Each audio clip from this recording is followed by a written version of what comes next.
Midy rano Jehova fa tsara izy, fa mandrakizay ny famindram-pony. Midy ran'Andriamanitra avo indrindra, fa mandrakizay ny famindram-pony. Midy ny tompon'ny tompo, fa mandrakizay ny famindram-pony. Ho famboatsika ny fotoana ho amin'ity anio ity, andeha isika rehetra hiaraka hiredona indray kira izay hitantsika ao anatin'ny firana, horedontsika amin'ny feo mafy izany.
Malasanao mba hanondrika ny lohanao ary ekepon'ny masonao fa hiaraka hivavaka isika. Andriamanitra rainay izay any an-danitro, amty fotoana ity misaotra anao izahay, ny amty sabata ity, misaotra ny amin'ny fitantananao, misaotra ny amin'ny famondrapo izay natolotra ao, ary misaotra ny fitiavana natolotra ao anay. Ketry ny iray malalo amin'izao fotoana izao dia mamondrafo aminay mamelany elokay. Ka raha noy ny fotoana eto izahay, izay iarahanay aminao sy iarahanay amin'reto namanay reto, tompo malalo, hatreo ny fotoana rehetra, ary aoka ny fanahinao mba ambomba anay tsiraray avy. Ny fotoana rehetra de ilonay antenanay fa hipitafapaka any amin'ny tsiraray avy. Tononay mivavaka amin'ny anaran'i Jesosy. Amen. De fofalifaly endrika sarika saina miramirana trano entinay mandroso sy mitsidika ny tokantranontsika tsiraray avy izay manaraka izao fotoana izao,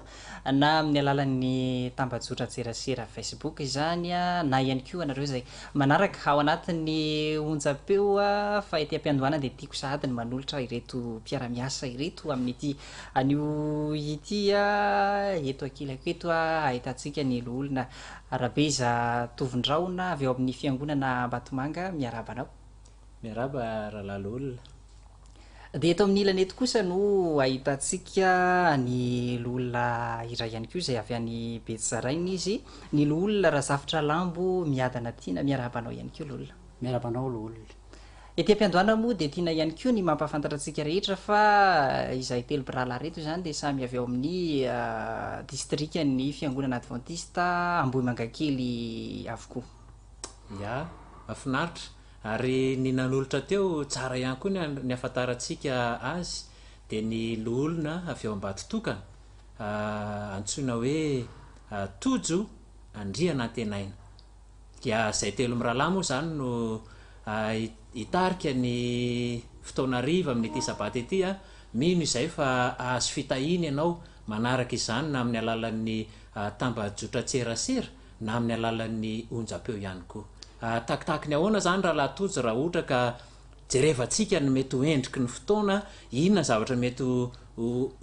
hitan'ny olona, atolotra ny olona amin'ity sabata riva ity izao folakandro ny sabata izao. Iaza indrindra ho amin'ny ity anio ity zany dia ahita zavatra maromaro isika ifampiresana aminay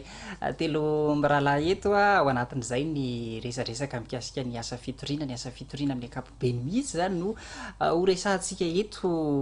mandritra ny fotoana miditra maromaro zay omenantsika telo mirahalahy moa zany ka ao anatin'izay rehefa hoe tontolo ny fitoriana ny filazantsara manontolo de horesahantsika ao zay fandravaka ny fiarahantsika ihany koa ny fanarahana anareo hira izay tena ankafizinao fatratra ihany koa ao anatin'ny onjam-peo ny radio Azisy eo ny fijoroana vavolombelona izay anisan'ny tena mahafinaritra no sady mampahiry ihany koa izay fijoroana vavolombelona izay entin'ny namantsika anankiroa no arahantsika ao amin'ny ity anio ity ary tahaka ny mahazatra izay anisan'ny tena tsy afozanao ihany koa ny fiarahana tahaka an'izao de ny tantara iarahana amin'izy telo mianadahy. Ya de manao izay fampiarabana zay sy fanolorana zay ihany koa ho atsika any ampitan-dranomasina misy manaraka anay ianareo de kopakopa tany any ary kokoa atsika rehetra mirary de mirary tokoa ny fitahiany tokoa atsika rehetra andesika hiditra amin'ilay votoanta tokoa raha la tojo hoe inona no tiatsika ambara avotra n'ity sabata ariva ity. Rehefa miresaka hoe asa fitoriana moa zany isika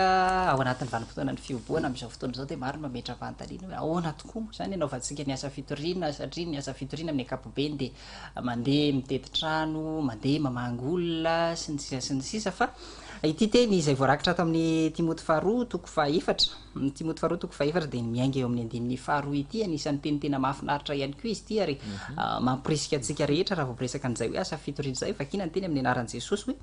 mitoriany teny mazotoa na amin'ny fotoana na tsy amin'ny fotoana, mandrese lahatra, mampirisy, mananara mafy amin'ny faharipo sy ny fampianarana rehetra. Anisan'ny teny tena mahafinaritra zany ka raha nametra fanontaniana ianao hatramin'izay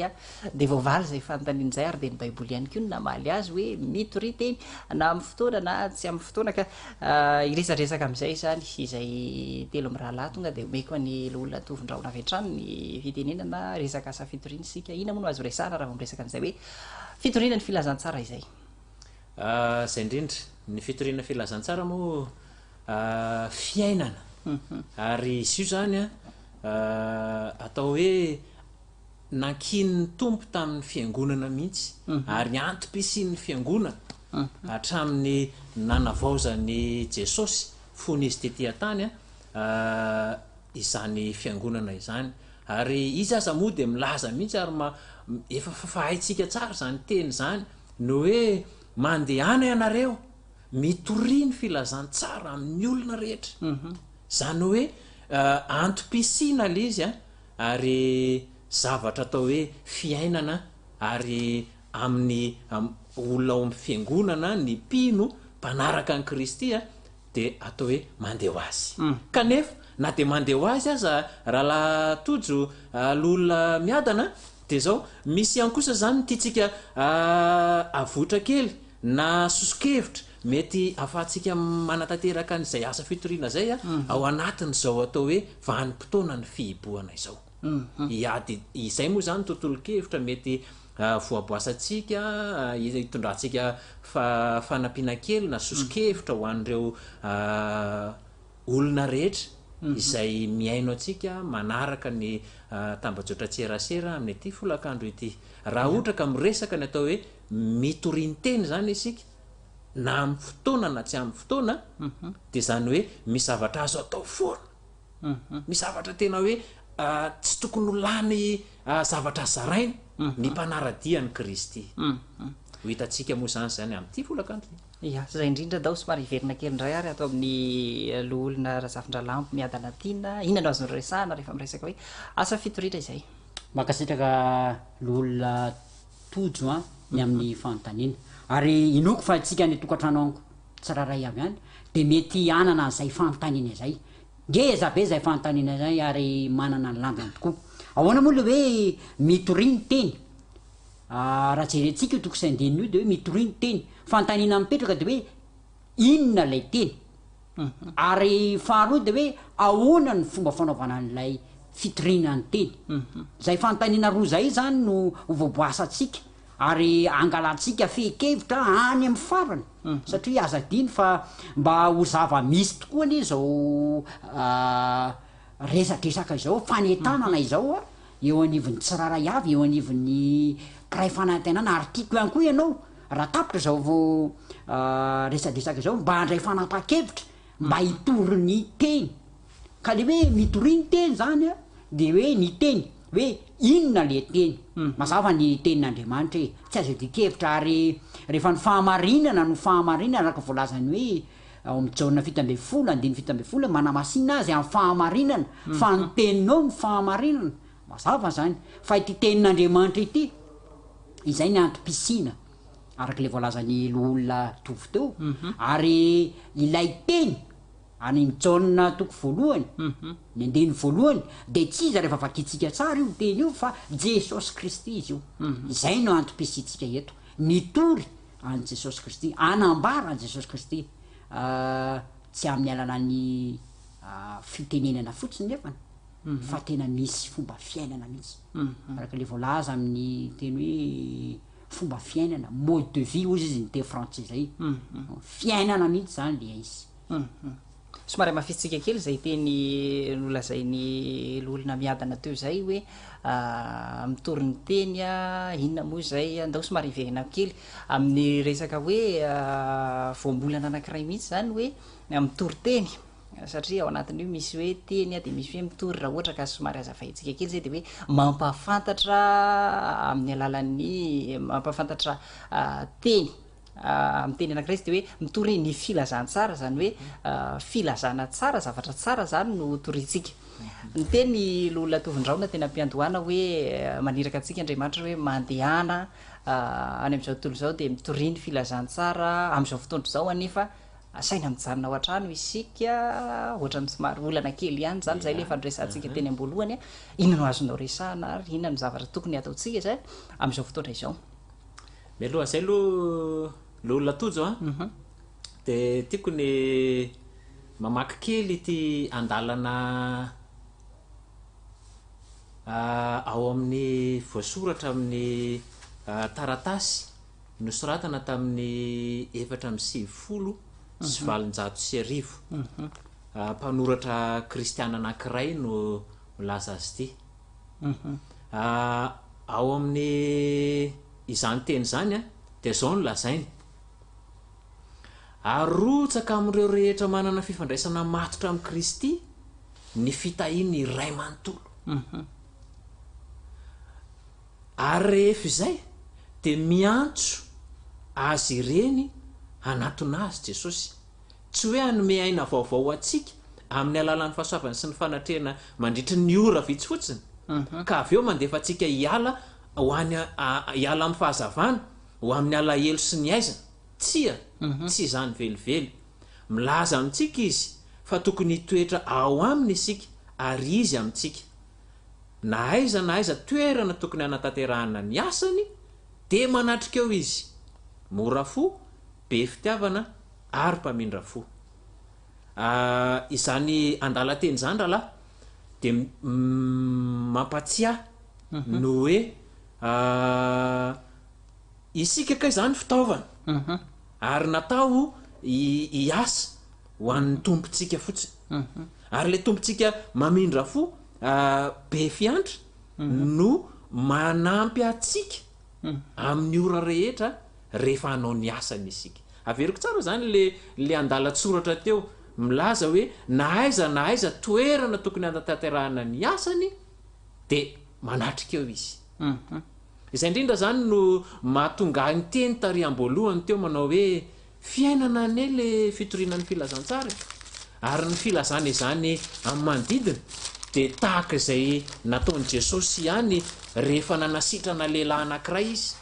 de rehefa nosotrano le lehilahy de ozy izy le lehilahy hoe anaraka anao a tompo de ozy izy Jesosy hoe modiany any an-tranonao amin'ny olona izay nataon'ny tompo taminao. Izay filazana izay nataon'ny tompo taminao zay de andraisanao antsara riany kokoa isika rehefa avy eo fa dao iverina kely indray atao amin'ny olona miadana tiana ary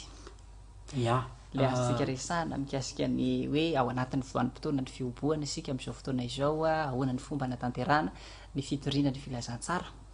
satria mametraka olona zay makasitraka namana totsony amin'ny fanontaniana ary noko fa isika tsiraray avy any koa de mety anana zay fanontaniana sy eritreritra izay hoe ahoana tokoa moa ny fomba hitoritsika ny filazantsara aminata zao fioboana izao. Le filazantsara zany de raha jerentsika le teny de teny anak'olo izy io hoe filazana tsara filazana tsara tokana ihany ny tsara raha ny baiboly ndresana de tsika fa Kristy zany Kristy ireny ihany ny tsara. Ary ao amin'ny Filipiana toko voalohany de fito amby roapolo izy de milaza fa hoe amin'ny anaran'ny tompo fa any atoko aoka amin'ny fitondran-tena anareo homendrika ny filazantsara ny Kristy filazantsara ny Kristy zay zany aloha zany mila fantatra zay mila ao anatinao zany zay na filazantsara n'olona na filazantsara izay tsy mifanaraka amin'ny baiboly raha ny marimarina kokoa fa filazantsara ny Kristy zay zany ny hevitra voalohany. Faharoa de hoe ahoana ary no ataotsika ao anatin'izao fioboana zao tokoa satria araka voalaza rahala tody sy rahala tovy de zao tsy azontsika atao mihitsy ny fanerasirana tsy azontsika atao any ny matiditra havana aza raha ny fanjakana ny fifamangina kanefa de zao mitoriny tena asena manao mitory-teny isika asena manao an'ity asa ity tsika ahoana ary ny tokony ataotsika amafisina mihitsy zany fa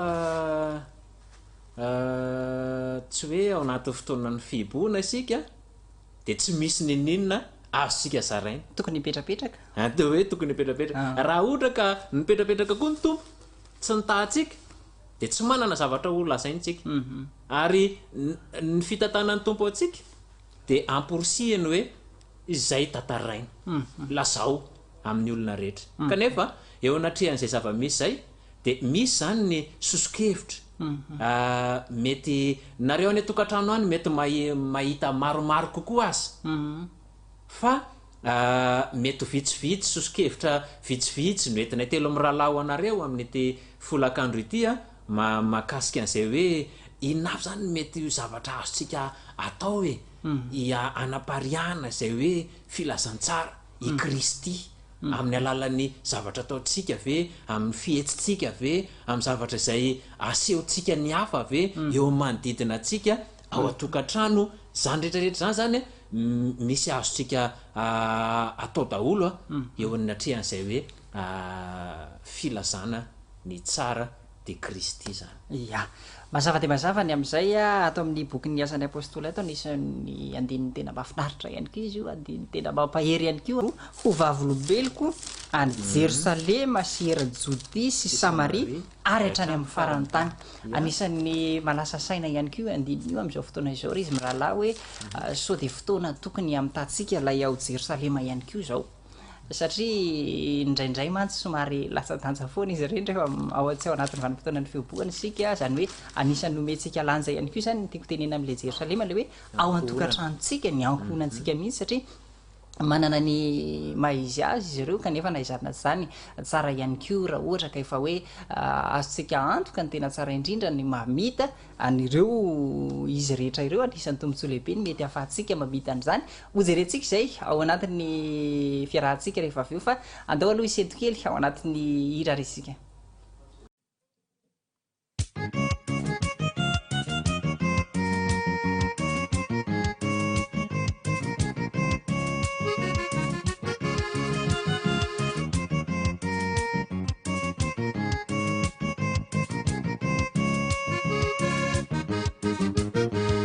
andehira etory ny filazantsara amireo tsy mbola mahalala ity famonjena tsy vidiana sisay mboly sehoany orina mampiomana amin'ny igasika ala manira mandraisako anjara na de mbola misy azy reo minitsy mahazaka satry ono tantara efa nazatra isika tsy maintsy manambara any afaotry ty filazantsara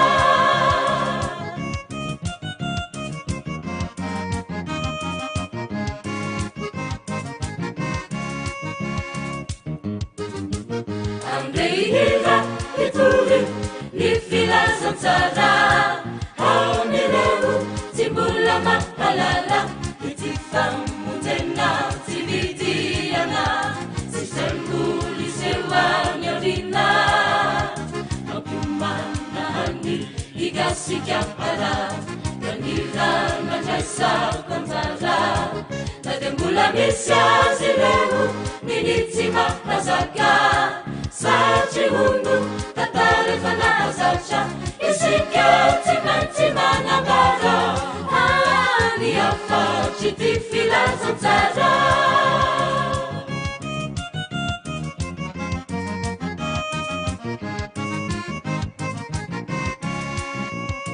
izano fotoana tena tsara ko mahay zare mandray anjara andeha ihira atrany eny misy anaovany zany isika tsy maintsy manambara any antsony ty filazantsara izano fotoana tena tsara ko mahay zare mandray anjara andeha ihira trany andeha ihira atrany eny misy anaovany zany isika tsy maintsy manambara any antsony ty filazantsara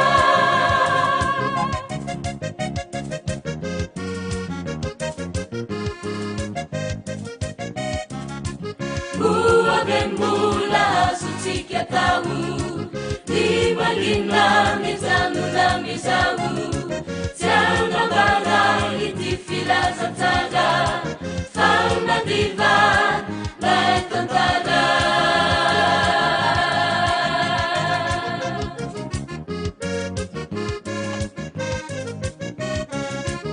moabentsy ufalira mijery ratafika ireo saika very nony afatsy ty filazantsara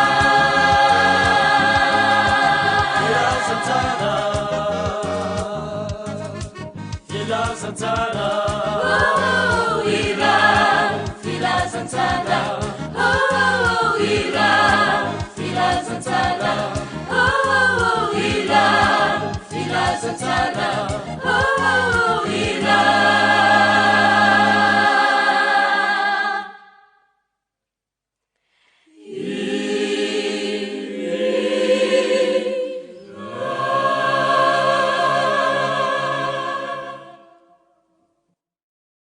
iny ary de tavaverina soa tsara atao anatin'ny fiarahana indray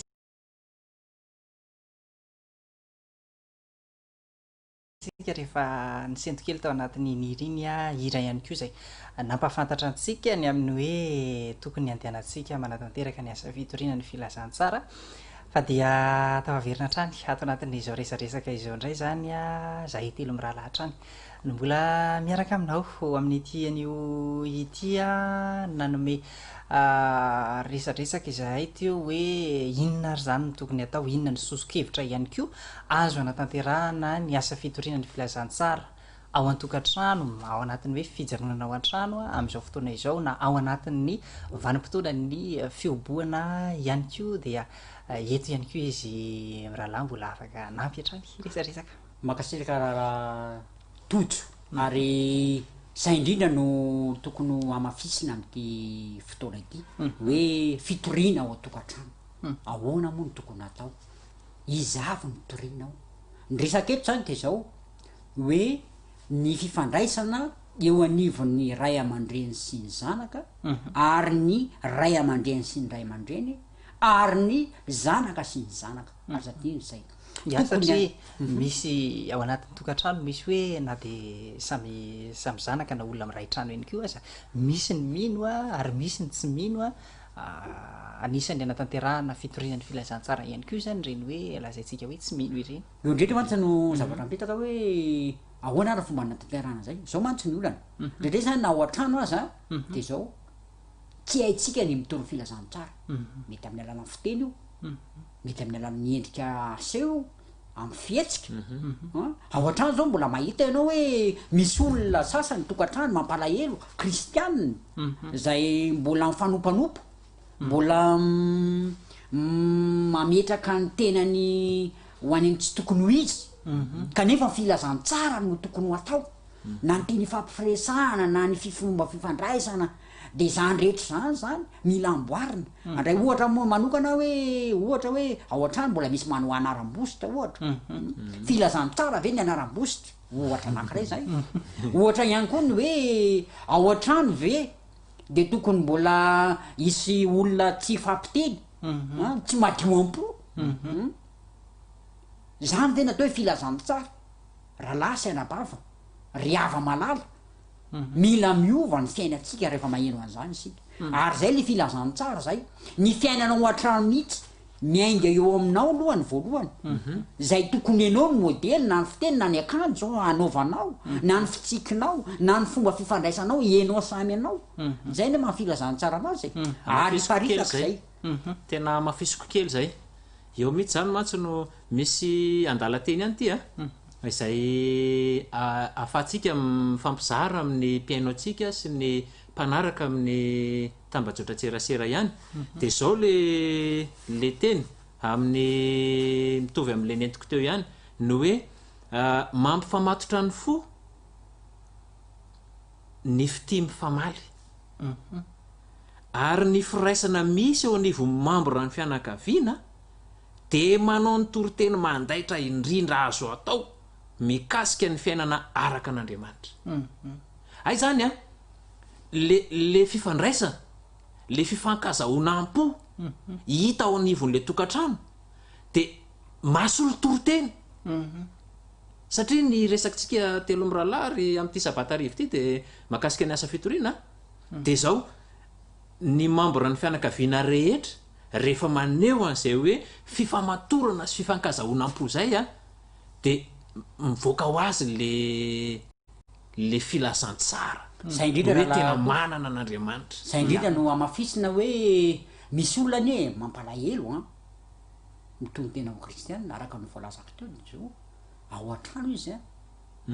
tena ohatrany hoe loza be fa rehefa mivoaka iny ivelany izy tsy misy ohatrinazy ary misy raha mpianakaviana azy reny mpianakaviana zanaka rahalahy anavavy ao amin'ny tokantrano ao mateo ty ety ivelany fa ao an-trano zany de tena kisidina maneho toetra tsy mena tena atsaraina zany zay zany filazantsara zay atsaraina zany zay ho anareo zay mpiaino anay manaraka izao dinidinika ifanaovana izay telo amy rahalahy eto zao de zao ataotsika atombavaka mihitsy am'ty arivo ty no hoe ny fifandraisantsika atao trano de endriky ny asa fitoriana anankiray goavana indrindra satria raha hitoriteny ianao hitondra megafone eny any atseny eny an-dalambe kanefa tsy hitan'ny olona loatra izay fifandraisana tsara mirindra mahafinaritra maneho ny voninahitr'Andriamanitra amin'ny mpianakavy izay de ataoko ngamba fa tsy tanteraka le soratra masina teo le hoe mitoriny teny na amin'ny fotoana na tsy amin'ny fotoana le tsy fotoana zany de zao no hoe ny olona mitahazana atsika ao tokantrano ao ny firindrany fifandraisantsika ny ray mifankahazo am-po tsara de mahasolo an'le toriteny izay ho ataotsika ka ao anatin'le fibohana zany de zao ny fifandraisana tsara ao tokantrano no tena toriteny anankiray lehibe indrindra ary mandaitra indrindra ary zao vetivety kely taminatin'ny fihiboana zany a de manana fotoana kokoa ny ray mpianakaviana mifankahita amin'ny vadiny amin'ny zanany satria raha tamin'ny fotoanany tsy fihiboana ny vanim-potoana mahazatra ny davanandro de mivoaka maray ny dada mahaizina voatafody de kely zany le mba fotoana ifandrindrana anamboarana tsara n'le fifandraisana ao anivon'le tokantrano ary tena hoe ivoana anehoana ny voninahitryandriamanitra hoe reo zay dimy mianaka manamafy zay rahala tovo sy rahala tojo satria tena zava-dehibe ty hoe asa fitorianao tokantrano ty miteboka tiako apetraka de zao voalohany a le fitoriteny sady mitoriteny ianao no mitoritena mitoriteny zany ianao amin'ny alalany teny avokanao kanefa ny tenanao ihany keo de ny tokony aneho an Kristy zava-misy le zao rehefa tonga ny fotoana fotoam-pivavahana de ai ny dada na ineny na ny zanaka ny maneho filazantsara tapitra fotoam-pivavahana ohatry ny hoe tsy nanao fotoam-pivavahana reny iny zava-misy zany ohatry ny hoe tsy nanao fotoana ny anahana tamin'ny Jesosy zany ny olona indrindrindrindra ao anatin'ny vanim-potoanany fiobona ihany ko isika araka nefa nambara teo miona foana ao anatin'ny tokantrano ao mety tsarakarak'ilay zavatra nresana izy mirahalahy teo moa zany mety ho zava-misy fa ao anatin'izay de mifampikizitina satria mifankahita foana misy zavatra tsy fanarahanao tena hoe hita amin'ny atsipiriany ny toetrany olona tsirairay avy fa wakatitsika ny hoe resaka ao atokantrano iny fa hojerentsika indray kosa zany zao ny hoan'ny anivelatra satria azona iantoka fa ho atsika tsirairay avy ao anatin'ny tokantrano ao de fa ay aneo toetra tsara efa mba tsisy hoe anampy fo maika koa ny manampitrotraka tranony fa orina mety efa anjoatsika ity aretina ity ny mbola hoe favitranan' zay hoe fikisitinana izay ao anatin'ny tokantrano sady tsy afitatsika ihany ko ny hiraka fa hoan'ny eny ivelany kosa indray ary zao satria mbola irana ihany isika andeha ho any ivelany anatanteraka an'izay asa fitoriana ny filazantsara izay inona ny sosokevitra za mahita hoe maro izay fa aleo mbola izy mirahalahy any ho averintsika ato amin'ny tovondraona indray ary aloha ya am'tinako kely an'le teo zany tojo sy rahalamiadana de fakiko ny titosy toko faharoa manasatsika ny tokantrano na ny mijery izao fandarana izao amaky ny titosy toko faharoa de vakitsika ny andenin'ny fafito izao mivaky ny teny vakitsika amin'ny anaran'i Jesosy ka amin'ny zavatra rehetra de asehoy ny tenanao ho fianara zay zany le mahatsara an'le hoe misy zavatra tazan'ny olona maso vakiny eny amin'ny mpianakavy na amin'le fifandraisana sy ny sala am'izany de nytoyany hoe fianarana ny asa tsara amin'ny fampianaranao maneho ny tsy faharatsiana ny fahamotinana zany hoe misy zavatra ampianaritsika ndao ampianaritsika zany aloha ny manodidina atsika fotsiny ny amin'ny fifanajana ao atokantrano ao arak'le ohatra maromaro ny raha nalainy miadana tiana teo no hoe ndraindray ratsiratsy le fifandraisana ao tsy de mandeha loatra de fotoana zany zao hitondratsika mbavaka no hoe andao atsaraina fa ny zavatra hita ny olona maso eo anivo ny ankonana de hitarika azy mba hianatra sy andray ny atao hoe tsy faharatsiana sy ny fahamotinana araka ny titosy toko faharoa ny andininy fafito teo ivadika kely am'le resaka ao am'izay raha tojo misy hevitra maromaro zany izay tokony ho hitatsika am'izao azotsika tanterahany am'izao fotoana ny vanim-potoanany fihiboana zao zany hoe ny asa fitoriana zany tsy tokony hiboka zay aloha zany de zava-dehibe tsy tokony hiboka fa raha ny ponina rehetra ny malagasy rehetra no saina mihiboka satria ny valana retina tena be dehibe ny fomba mety azahoana azy de izao kosa ny asa fitoriana tsy tokony hiboka satria misy zavatra azotsika atao voalohany indrindra ny malagasy de manana kolotsaina manao hoe trano tsy misy avaratra ka zay tsy maleky alofany izay trano tsy misy avaratra zay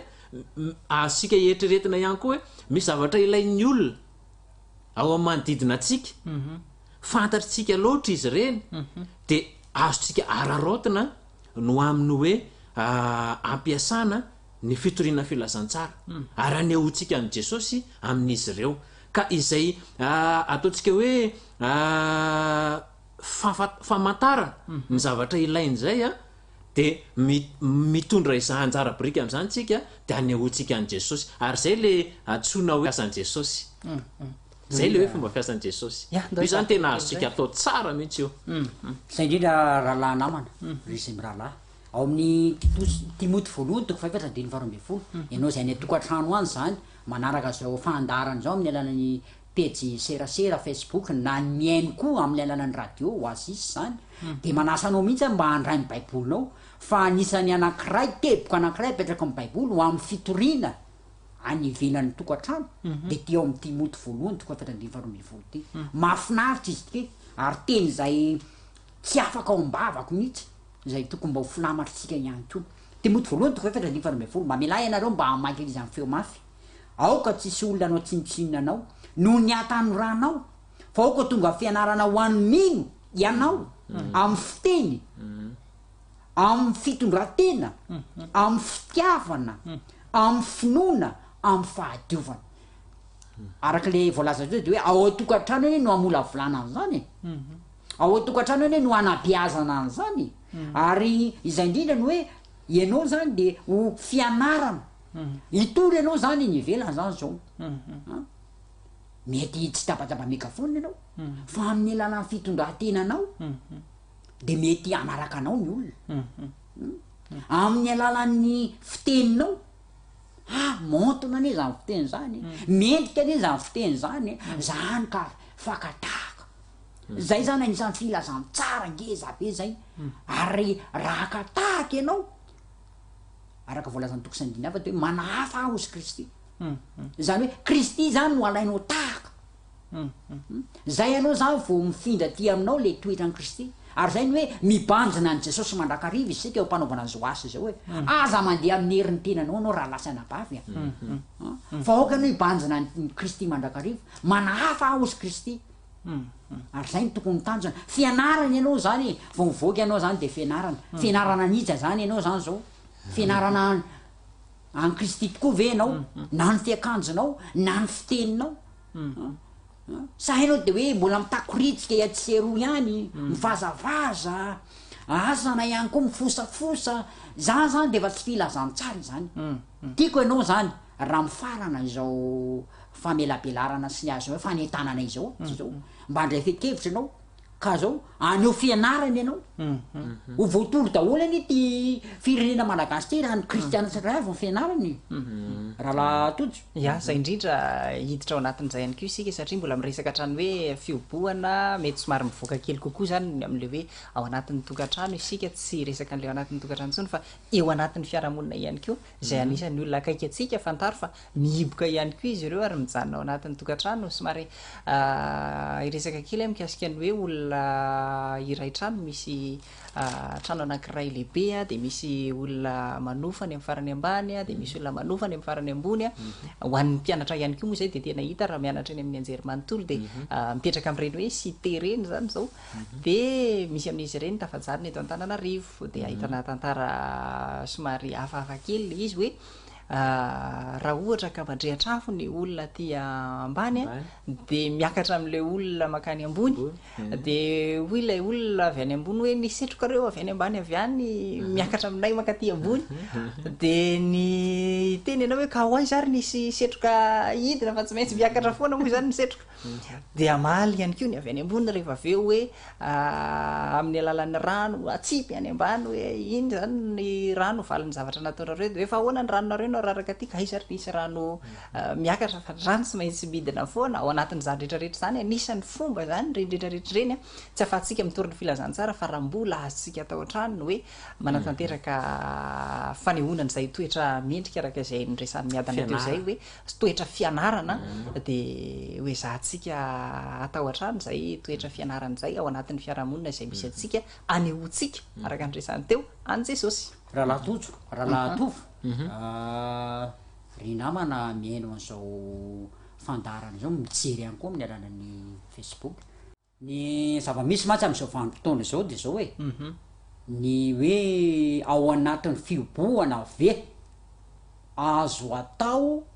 ny manao ny asa fitoriana voalaza ny fitondram-panjakana fa tsy azo atao mihitsy ny fanerasera any ivelan'ny tokantrano any ivelan'ny tokantrano io ia kanefa de zao miteny amintsika fa ny confinement zany na ny fioboana de tsy olana ho amin'ny asa n'Andriamanitra mihitsy zany satria Andriamanitra de manana fomba maro tsy takatry ny saina ho am'izao asa izao ary na ny ataonao azany de hoe maneho tsika ny ivelany ny tsika ve indraindray tsika mety hoe misy fotoana somary mandeha somary mivoaka kely ny trano somary mifangahita ihany koa amin'ny olona maneho fiatahana be sika fa araka n'izay ndresahany miadana teo zay hoe tena azontsika atao tsara ny manolotra atsika efa nisan'ny asa fitoriana ny filazantsara zay fa somary tiako resahana kely ihany koa ny miresaka mikasika an'ilay tambajotra tserasera zay anisan'ny ihany koa hoe mivelatra be am'izao fotoana izao indrindraindrindra ao anatin'izany ny Facebook ho an'ny tanora de tena tavela ao anatin'ny tokantrano tavela eo apotitry ny Facebook ihany koa am'izao fotoana izao satria tsy misy zavatra ho ataon'izy ireo na fialamboly de amafisina trano zany efa nresantsika zay tamin'ny heriny teto raha ohatra ka somary matsiaro kely sika le tokantrano any hoe tokony ampiasaitsika ny tambajotra tserasera ahafahana mitoriny filazansara amin'ny alalan'ireo fanapariahana maro samihafa zay azontsika atao ao mba hanaparika ny tenin'Andriamanitra ihany koa isika ary zay de efa nisan'ny toroteny angambany tsy ho velabelarintsika be tsony ny mikasika an'izay hoe tambajotra tserasera izay fa efa any amponiny tsirairay avy zay ary de antenaina ihany koa hoe hitombo ny fatran'ny olona manatanteraka fitoriana ny filazantsara amin'ny alalan'ireny tambajotra serasera ireny ny serasera zany misy kokoa zany ny olona mijanona eo amin'izy io ao anatin'le fotoana fihiboana ka izay indrindra zany ny amporisihana ary sosikevitra ao anatin'le hoe isika moa zany am'ty sabata rivo ty de hoe hitondra sosikevitra vitsivitsy mety azo tanterahana am'izay makasika an'izay asa fitoriana izay efa voaresaka tamin'ny heriny izy iny makasika an'izay le hoe fifaneraserana amin'ny alalan'ny tambajotra zay fa za kosa nefa ny te hitondra zavatra kely ny hoe rehefa mifanerasera amin'olo tsika de fantatritsika hoe misy zavatra azontsika zaraina amin'izy ireo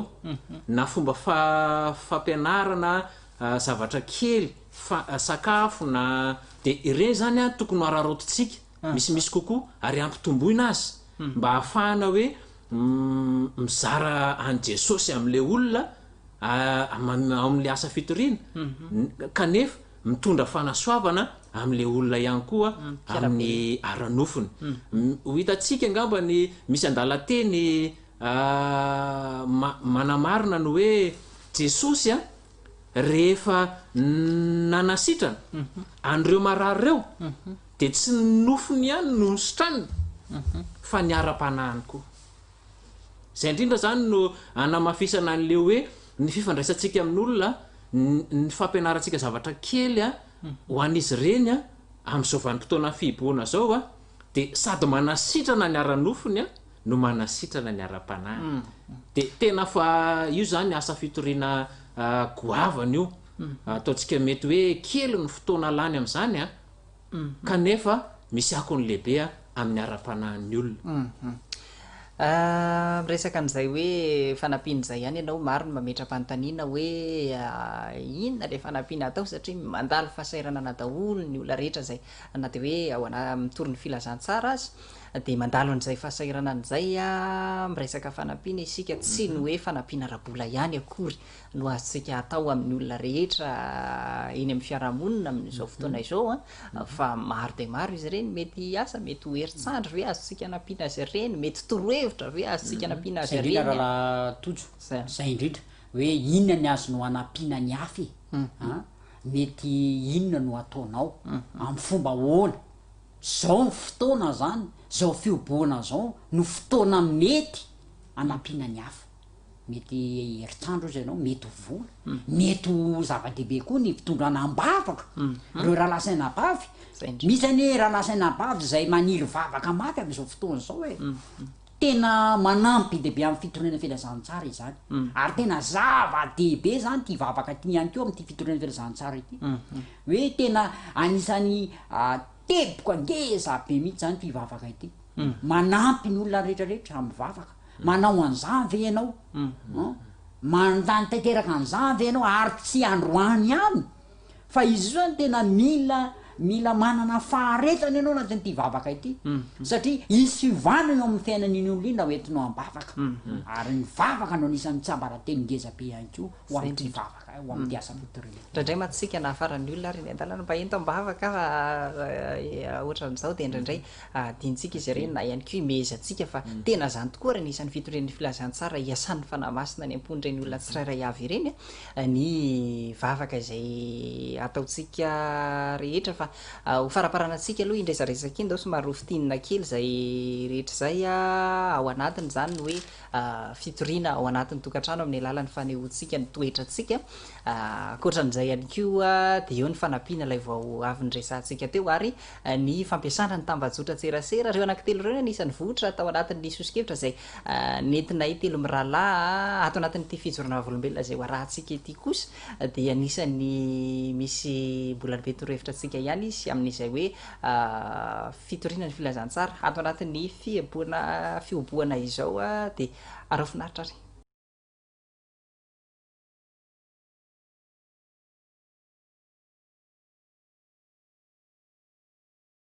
mbola fiaro-miaraba atsika indray ny tenako amin'izao fotoana ny asa taharivo izao arabaina koa na ny ireo miehainy ny onjam-peo na ny mijery vatana ny oazisy amin'izao fotoana izao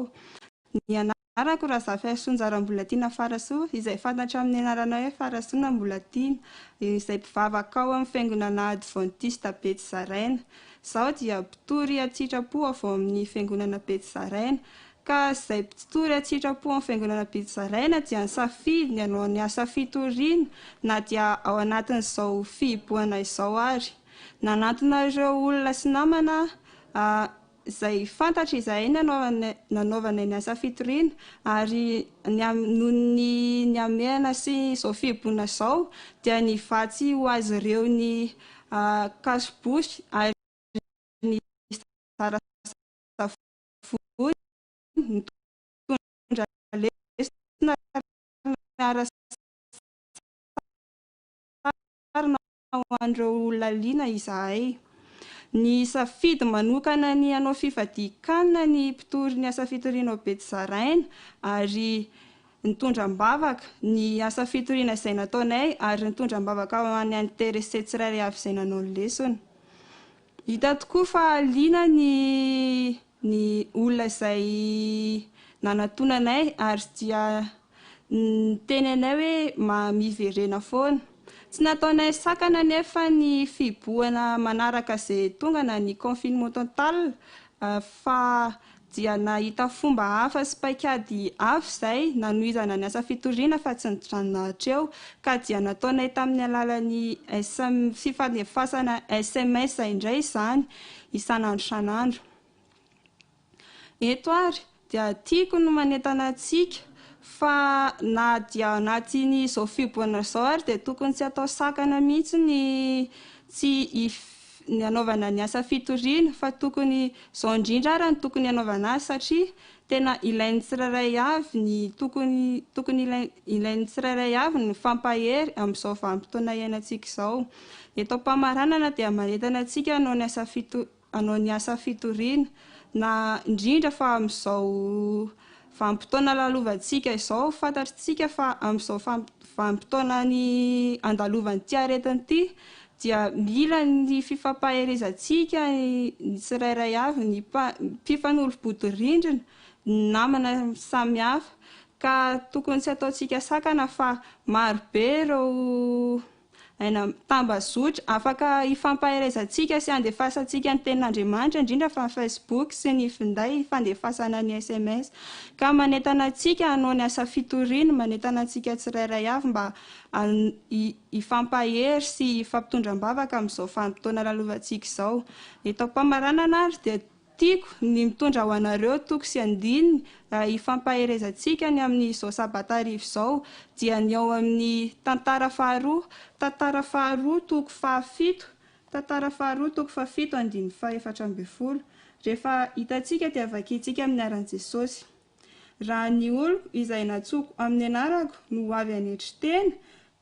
ka hivavaka sy hitady ny tavako hiala amin'ny ratsy fanaony dia hiaino any an-danitra aho. Hitantsika amin'izany vaky teny izany fa raha anetry tentsika ka hitady ny tavan'i Jehovah ary antso ny anarany dia mety androso ho be dia be ireo olona liana ary na hivavaka ary sika dia ho foana izao aretina lalovantsika izao. Samy hotahin'Andriamanitra ny antsika tsirairay avy. Amen.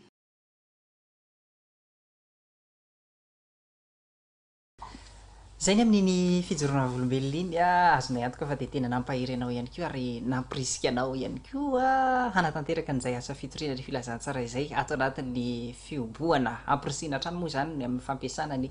fanomezam-pahasoavana izay ananantsika hanatanterana an'izay fitoriana ny filazantsara izay fa mbola naraka tantara isika rehefa avy eo ampatsahivina hatrany koa izany izay hoe fa narahantsika ny tantara izay tavavirina samatsara ato anatin'ny resaresaka ihany koa mbola miaraka amin'izy hatrany amin'izao ora sy fotoana izao tsy miova ny resaka fa mbola ny asa fitoriana hatrany no resantsika ho amin'ity anio ity ao anadraino anao izay antsika azy ary rizy miralahy. Ya nde sika ndray ohatra ny amin'ny fahombiazany fiangonana voalohany tamin'ny testamenta ny tsy ambaratelony ary ahoana ny fiantraikany zay zany amin'izao vaninandro misy atsika izao moa ve azo ampiarina ihany koa izay fomba fiasa ve paikady zay mahalaza anazy ny amin'ny fiangonana voalohany ka nahazoizy ireo fahombiazana be tamin'ny fitoriana filazantsara asaika anao any tokantrano any any toerana misy anao any mba handray ny baibolinao ary amaky an'izany amatika an'izany izay voasoratra ao amin'ny asan'ny apôstôly asan'ny apôstôly toko faharoa dia ny andininy fa raiky amby efapolo izy io zany no azona zaina hoe anisan'ny fahombiazana miezinezina indrindra tamin'ny fiangonana voalohany ny amin'ny asa fitoriana zany moa ve mbola ho tanteraka amin'izao andro misy atsika izao izy io asaika anao mba amaky an'izany ovakiko le izy amin'ny anaran'i Jesosy ary izay nandray tsara ny teniny de natao batisa ary tokony 3 no olona vao nanampy ho isany tamin'izany andro zany 3 aintsika tsara ny tantara amin'ny asan'ny apôstôly toko faharoa fa rehefa nitory teny Petera tory teny indray mandeha monja dia atao anatin'ny fotoana foy dia 3 natao batisa mba lay fisaratsaina zany hoe 3 inona no tsy ambarateliny izy io ho zaraiko ao anatin'ny fotoana foy zany hoe inona avy no tsy ambarateliny izy io rehefa mandinika an'ity asan'ny apôstôly toko faharoa ty ianao de zao tsy azonao elana mihitsy ny asan'ny apôstôly toko voalohany ny asan'ny apôstôly toko voalohany zany no tsy ambaratelo ny asan'ny apôstôly toko faharoa ka inona avy ary no tsy ambaratelo ny ty asan'ny apôstôly toko faharoa ty zay voalazo amin'ny asan'ny apôstôly toko voalohany misy teboka vitsivitsy zay tiako mba iozaraina aminao ary mino fa ao ampiarinao ihany ko zany ao anatin'izao asa fitoriana ao anatin'ny fioboana zao andeha ary ho jerentsika ny asan'ny apôstôly toko voalohany de ny andininy fahatelo io zany no tsy ambaratelo voalohany fahatelo amin'ny anaran'ny tompo sady nisy koa tamin'ny famantarana maro taorian'ny jaliny fa velona izy ka niseho taminy 7 andro izy anlaza ny amin'ny fanjakan'Andriamanitra maro tsara le teny hoe velona izy le izy eto de hoe garanti lehibe jesosy zany zany hoe ny tompony ty asa ity zany ry ava malala ry mpiray fanantanana malala dia andriamanitra velona tsy andriamanitra maty na andriamanitra marenina na andriamanitra jamba fa andriamanitra velona izao asianao zany aoko ho fantatrao ho am'izao asa izao fa ny maniraka atsika de andriamanitra velona zay zany ny voalohany. Ny faharoa zay tiako mba ho resahana aminao dia eo amin'ny andininy fa efatra ary niara-ny angona teo aminy Jesosy de namepetra azy tsy hiala Jerosalema fa hiandry ny teny fikasany ray izay efa renareo tamiko. Mahafinaritra anahy le teny hoe teny fikasany ray, manana teny fikasana, mivelona amin'ny teny fikasana, miaina amin'ny teny fikasana. Firy moa isika no mba miaina ny teny fikasana kanefa ve misy vokany eo amin'ny fiainantsika ny teny fikasana? Fa ny olona mpitoro zany de tokony hianan-karena amin'ny teny fikasana, mivelona amin'ny teny fikasana. Andriamanitra velona, faharoa mivelona amin'ny teny fikasana. Teboka fahatelo zay tiako mba ho zarainanao ihany koa de zao hoy le voalaza ao amin'ny andininy fahadimy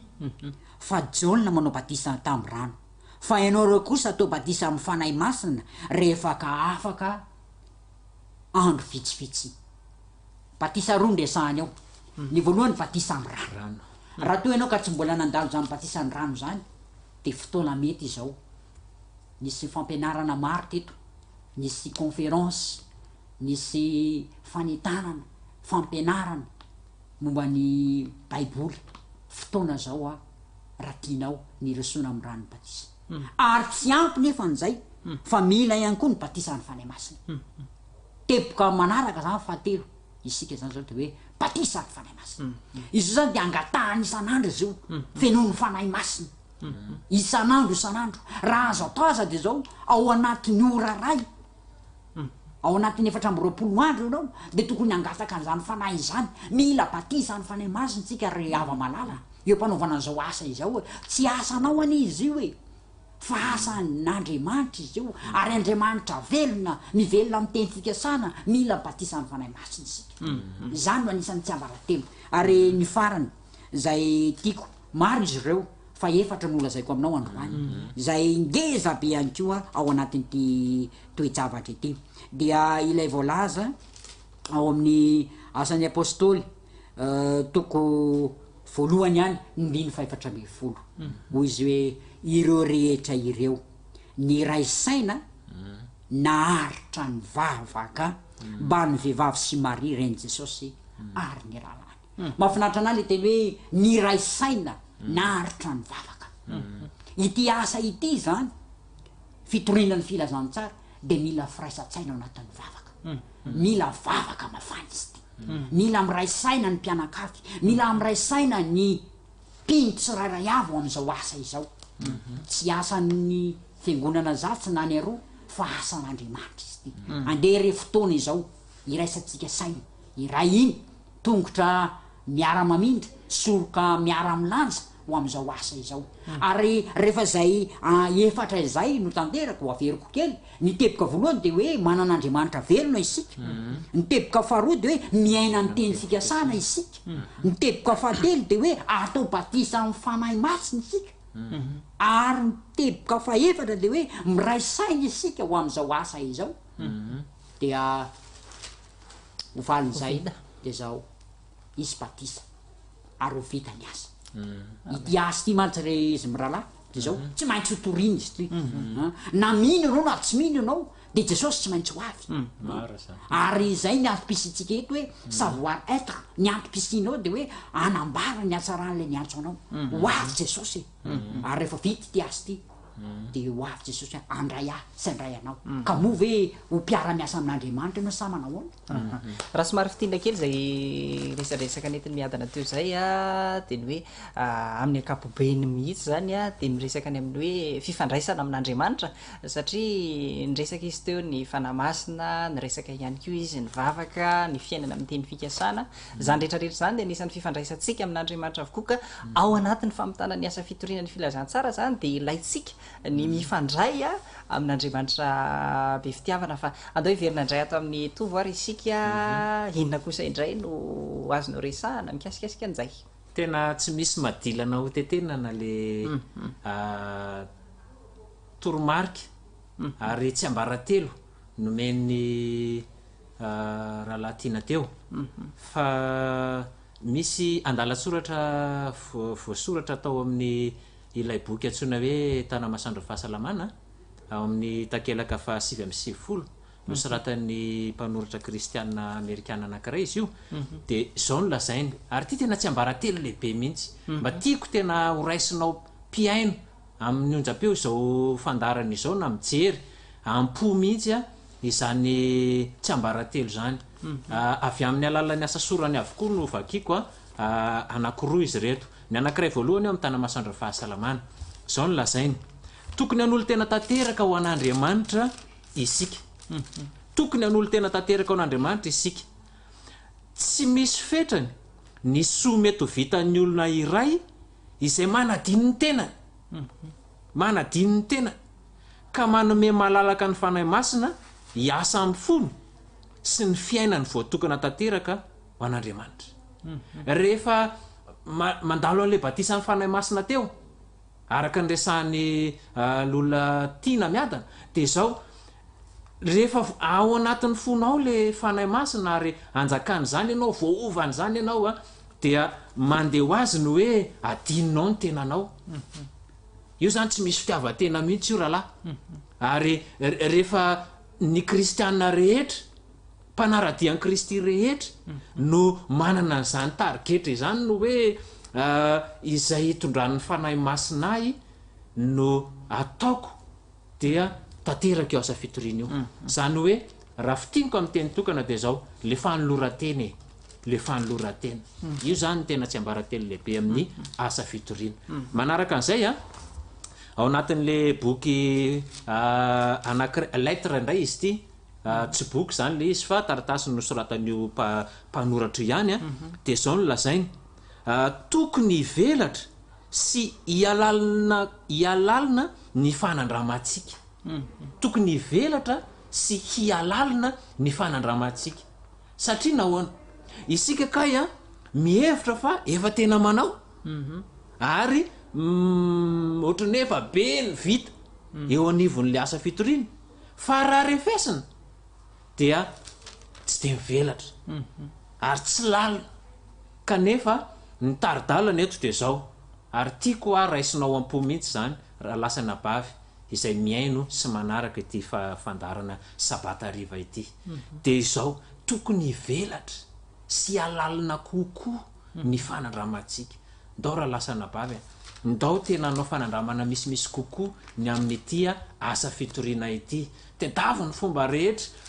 na fandefasana CD ao anivona tokantrano anankiray de alefaso ny CD de avory eo zareo tokantrano anatin'ny tokantrano io eo ny ray ny reny ny zanaka de efa asa fitoriana azosika atao anatin'izao fotoanany fihibohana zao zany ny fomba rehetra zany de hitatsika ny azo anaovana anazy amin'izao fotoana zao ny maro ny olona mety mbola tsy resy lahatra rahalany amin'ny hoe tena misy ty aretiny ity kanefa nefa betsaka ireo mijoro vavolombelona ny fampafantarantsika an'izany sy ny fitondrantsika fa ny vahaolana lehibe indrindra de Kristy na ilay Jesosy nanolotra ny aino atsika de efa azontsika rarotana anaovana ny asa fitoriana ary zao ny toy an'ilay teny teo a hoe efa nasehon'i Jesosy ny fahafenon'ny fitiavany tsy hay lazaina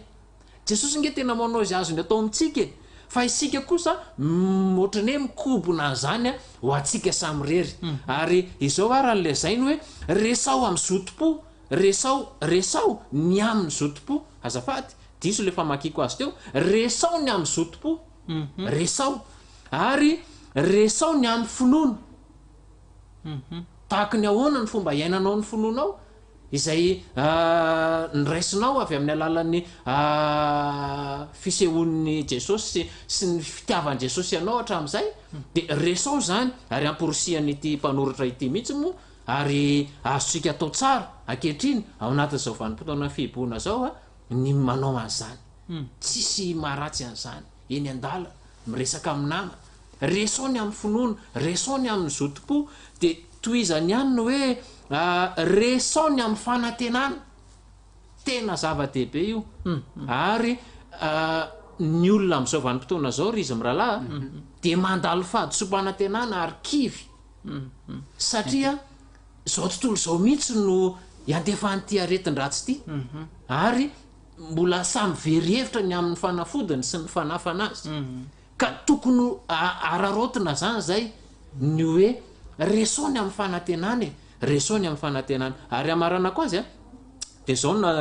no toy ny teny hoe ry rahalahy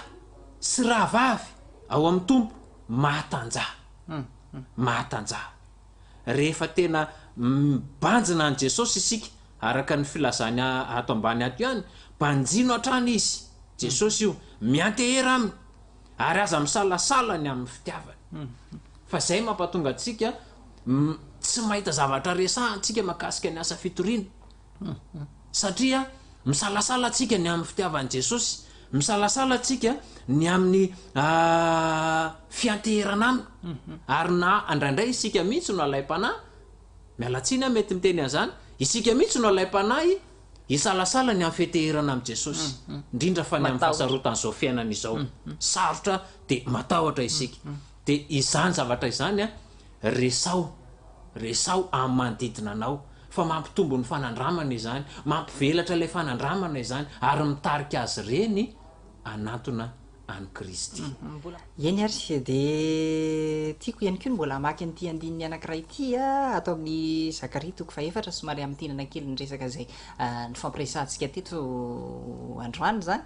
dia mivaky toy izao anisany andiny malaza izy ity hoe tsy amikery na ampatanjahana fa amin'ny fanahiko hoy Jehovah tompony maro raha ohatra ka fitinina zany zay resaresaka ny fanaovantsika teo zay dia tsy misy afa-tsy ny hoe Andriamanitra ihany no miasa ty anatintsika ny fanan'Andriamanitra no miasa ty anatintsika fa tsika manatanteraka n'ilay asa fitoriana ny filazantsara vao vity ty asa ity fa tsy hoe andeha amin'ny herin'ny tenantsika fotsiny isika kanefa tsy misy fianterana amin'Andriamanitra na fangatahana ny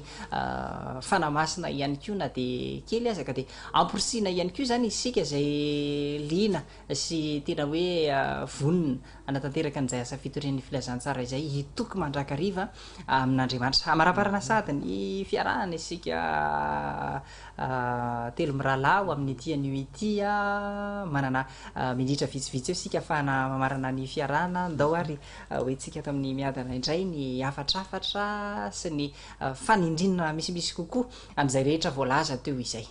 ny teny farany angamba ny rehefa maty moa ny olona dia zao rehefa lohany faty moa ny olona dia misy lety hoe teny farany tsy hoe faty izahay fa zao ny fepetra farany na ny teny farany na ny afatrafatra zay mba tiana apetraka dia zao hoe ny voalohany indrindra ilaina amin'izao vaninandro zao vaninandro resahako dia hoe vaninandro fioboana dia ny fitoriana filazantsara ny fanjakana dia manao ny atao hoe sosialim-bahoaka manao ny atao hoe vatitsinjo sy ny sisa fa isika kosa zany dia zao ny sosialim-bahoaka maika indrindra amin'izao vanim-potoana izao zay tokony ilofosany tsiraray avy raha kristianina ianao izao sy anao isika dia ny fitoriana filazantsara hoe eto ambavaka reo rahalasana bavy izay mila an'izany fa misy izy ireo ny piray vodirindrina aminao ny avanao zay mbola tsy ao anatin'izao laharana malala ny filazantsara zao hoe eto ambavaka izany satria zava-dehibe zany sosialim-bahoaka maika indrindra zany amin'izao vanim-potoana izao dia ny fitoriana filazantsara faharoa dia hoentiko amarana azy dia ny eo amin'ny Korinthianina voalohany 9:5 zay teny mamperitreritra anahy nolazain'ny apôstôly Paoly Korinthianina voalohany 9:9 hoy ny vakany teny amin'ny anaran'i Jesosy fa raha mitory filazantsara aho de tsy misy ho reharehako satria tsy maintsy manao izany aho fa lozako raha tsy mitory filazantsara aho lazaiko aminao fa raha misy anankidimy tahako mipôly fotsiny eto am'ty tany ty de vita ny asa fitoriana ao anatin'ny fotoana foy asana hoe mety ao anatin'ny taona vitsivitsy ve sa volana vitsivitsy raha ao amin'ny misalampôly zany dimy fotsiny a dimy fotsiny de vita ty asa ity mazava ny tenin'ny pôly eto ary tiako mba ho asy ho anao koa zany lozako rehefa tsy mitory zany ianao dia amilololoza loza ka loza mitatao veny ka tiavinao sa loza miantra fa titena aminao hoe fotoana zao ialana amin'ny fitsilamy-damoana fotoana zao hitondrana mbavaka andreo rahalasany ambavy malala fotoana zao anaovana asa soa fotoana zao anehoana atsara-panahy fotoana zao anehoana fianarana satria asa fitoriana ianao fiainana ny asa fitoriana raha lasana ambavy malala izany tsy aitraitra ny asa fitoriana fa fiainana ka zao loza ozy isy pôly lozako raha tsy mitory filazantsara raha lasana ambavy malala izany maniry jesosy maniry andriamanitra maniry mba ho mpandray anjara mavitrika ianao na de ho anatin'izao fiboana zao azy ho am'izany asa izany asa goavana izany tsarovy fa andriamanitra velona no maniraka atsika ary andriamanitra ny andriamanitra no maniraka atsika tompo ny tompo maniraka atsika mpanjaka ny mpanjaka maniraka atsika eo an-tanany hery eo an-tanany fahefana eo an-tanany fahaiza-manao rehetra ny any ataonao de mitoraka eo aminazy feno de feno zay fampafantarana zay antso ihany ko tao anatin'zay resadresaka ny fanaovantsika teo zay nentiny miadana fa mbola hitondra ny afatrafatra farany ihany ko eto ampamaranana tofo eto ampamaranana raha lasana bavy a de tiako ny hamaky aminareo ny andalateny kely ihany voasoratra zao no vaky ny teny hoe natao ampiasaina ho an'ny Kristy avokoa ny herintsika rehetra mazava tsisy adikevitra fa rehefa manolo tena ho an'ny Kristy ianao de ampiasao azy avokoa ny herinao rehetra zao no ana filazany toy an'izay hoe izany no adiditsika tsirairay avy amin'Andriamanitra adidy adidy amin'ny alalan'ny famoronana fifandraisana amin'ny Kristy de miverina amin'ny fifandraisany taloha amin'Andriamanitra ny olom-baovao rehefa mamorona fifandraisana tsara amin'ny Kristy ianao de miverina amin'ny laony le fifandraisana izay tian'Andriamanitra ny fandraisana tamintsika mivelatra eo amin'ny manodidina sy akaiky azy ary hatrany lavitra ny adidiny ny olona zay tsara fifandraisana amin'ny Kristy na navao ny fifandraisana tamin'ny Kristy de manana adidy ny amin'ny fitoriana ny filazantsara ary rehefa manana an'izay adidy zay izy de ny adidiny voalohany ho ihany ty mpanoratra kristiany ity de ny zanany sy ny avany akaiky nyresantsika tary amboalohany tary teo no hoe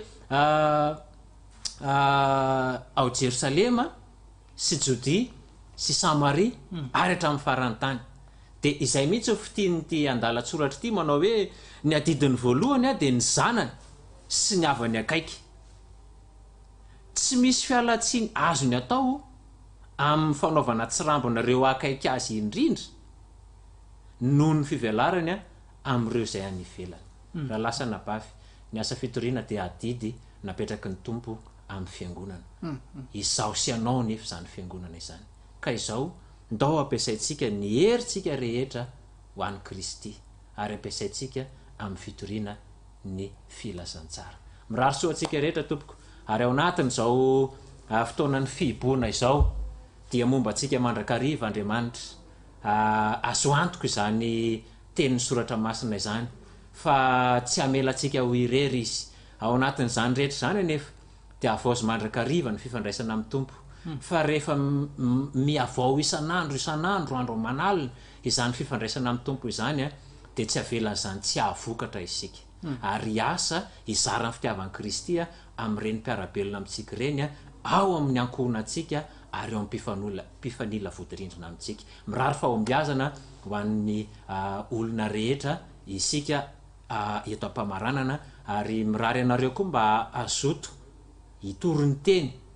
amin'ny alalan'ireo fomba rehetra izay nitany saina teo na amin'ny fotoana na tsy amin'ny fotoana. Ety am-pamaranana dia tiana ny manao antso hatrany ho antsika rehetra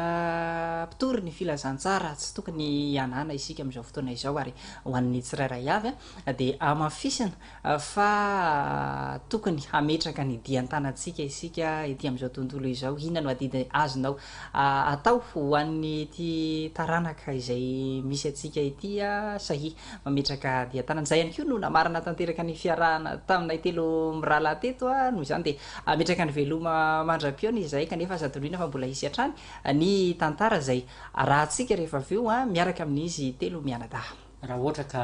anatin'izay vonona ianao ankehitriny anapa-kevitra fa ho mpandray anjara mavitrika ho amin'izao asa izao dia faniriana indrindra ny tondram-bavaka anao mety misalasala ianao kanefa fotoana zao raha lasa anabavy malala izay anapahanao hevitra ho mpitory koa manasanao alohan'ny anononana vavaka mba hitsangany ianao raha eo ampipetrahana ankehitriny mba hiaraka hivavaka isika hitolona-bavaka isika ho amin'izany asa izany tsarovy raha lasa anabavy malala izao sainao ny fitaovana mahomby ho ampiasainao amin'ny asa ity ka raha voninao amin'izany ianao dia manasanao mba hitsangana fa anonona am-bavaka izany ny rahalahy tofo hivavaka isika tompoko. Andriamanitra tomponay tsara indrindra izay ny an-danitra isaoranay ianao ny fotoana izay nomenao tamin'ity folakandro ny sabata ity niarahana nandinika namakafaka ny fomba izay mety ahafahanay mitory ny filazantsara amin'izao fotoana fiboana sy fisiny atao hoe valana retina eto amin'ity izao tontolo izao ety. Tompo tsara indrindra mino izahay fa nitoetra tao am-pon'ny tsirairay avy ianao tamin'ny alalan'ny fanahy masina ka nandray ny teny tamin'ny zotom-po izy ireo ka izao fanapa-kevitra izy ireo zao tompo nanolo tena handray anjara amin'ny asa fitoriana ary ho fitaovana mahomby ampelantananao dia atanjao ny finoana izy ireo. Aza velanao hangozohozo tompo ka anatahotra ny amin'ny firosonany amin'izany filazana ny atsaranao sy ny zavatra izay nataonao taminay tsirairay avy izany fa aoka kosa ny fanahy masina hiara asa amin'izy ireo ka nisa tokantrano dia mba ho fitaovana anapariana ny filazantsara dia ho avy tsy ho ela Jesosy ary ianao ny tompo nohomba sy tay ny tokantrano rehetra izay manaraka ity fotoana ity ary nanaraka izany tamin'izao sabata riva izao ka valio fitahina izany tompo ary aoka ianao no hiditra antsetra ny amin'ny famahanany olana izao tokantrano izao na izay olona mandrety fandarany ity sy miara-miombom-bavaka aminay ankehitriny ka hidiranao atsehatra tompo ny fiainan'izy ireny ary ny fanoloran-tenany ho anao dia aoka ho tehirizinao mandra-piavony Jesosy Kristy eny amin'ny raony lanitra dia aoka ianao tompo no hitahy ny tsirairay avy mety misy ny tsy salama dia aoka ianao niditra antsehatra ny amin'ny famerenany indray amin'ny laony ny toe-pahasalamana izy ireny dia ho faly izahay hiasa ho anao izahay ary hilaza ny atsaran'ilay niantso anay amin'ireo manodidina anay amin'ireo fanerasera rehetra aminay dia aoka ianao tompo no mbola hitahy ny toy ny fotoana izay ho tanterahana amin'ity sabata ity fa amin'ny anaran'i Jesosy Kristy no azahoanay maniry sy mangataka ny vavaka. Amen.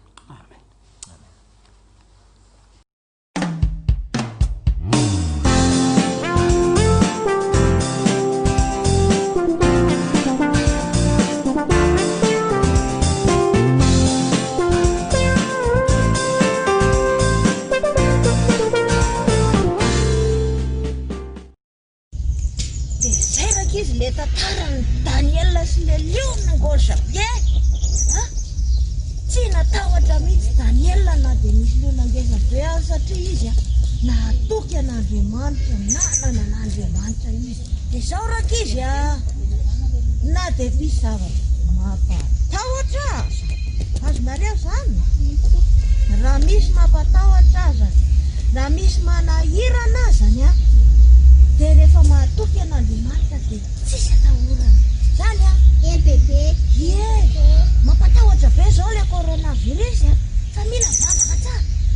fa manantena foana tsika fa Andriamanitra karakaratsika rehetra rehetra zany a dia izao rehefa tonga ty amin'ny bebe anareo dia anaova bebe tantara foana tantara mahafinaritra be anaty baiboly amin'ny tantara itsika izao a teneny dada sy neny hoe tsy matahotahotra hoe tsika fa tsika mangataka an'Andriamanitra hoe dia ampiny arovany amin'ny anjely be dabe zany dia rapitso indray ve anareo rehefa milalao aty nareo dia anaovako tantara rapitso anareo rehefa milalao eto tokotany dia miteny bebe fa tsy mandeha lavitra eto amin'ny bebe eto ihany fa manjary tsy mandeha lavitra be ihany any dia amena gote anareo vao mody efa noana sasany kibo noana izao tsy mihinana gote raha tsy misasatanana sasatanana zany zao etsy dia rehefa veo dia ameny bebe mofo dia any an-trano vao hoanina le mofo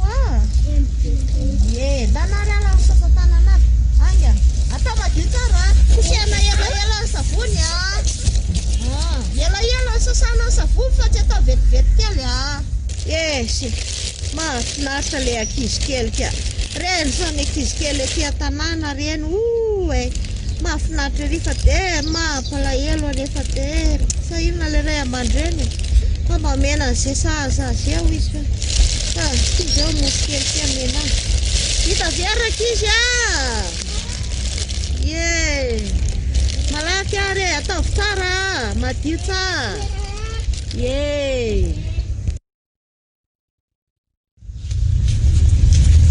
aloha le manakely ny tana bebe zay tirenao ty kosihanao tsara mihitsy atao elaela tsara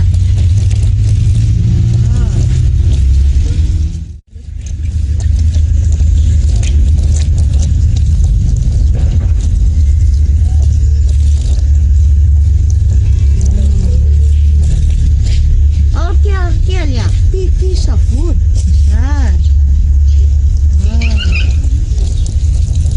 tirana savony tsara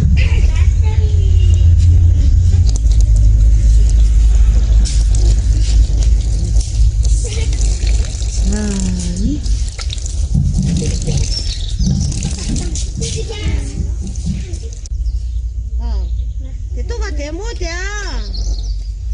mody Jenny Kiss, tonga dia mody tonga dia mody dia napitso indray tsika rehefa mitonga ty milalao nareo rehefa milalao tokotany aty dia izay vao mainao tantara indray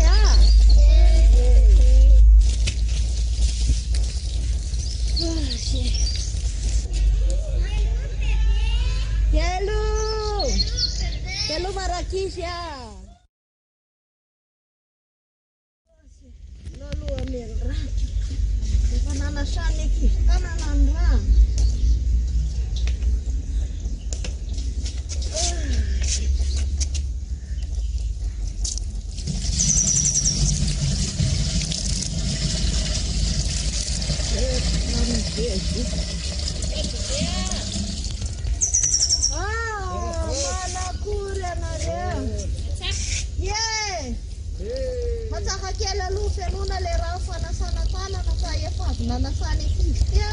Hitako matanjaka ty bibira vaty rontsoko. Mbola misitina rano. Mbola misitina rano Da hita le rehetra fa asefatra andavanandro ty. Tena tsara ka. Tena mety. Sady tsy milahatra bidon fa dia mba misy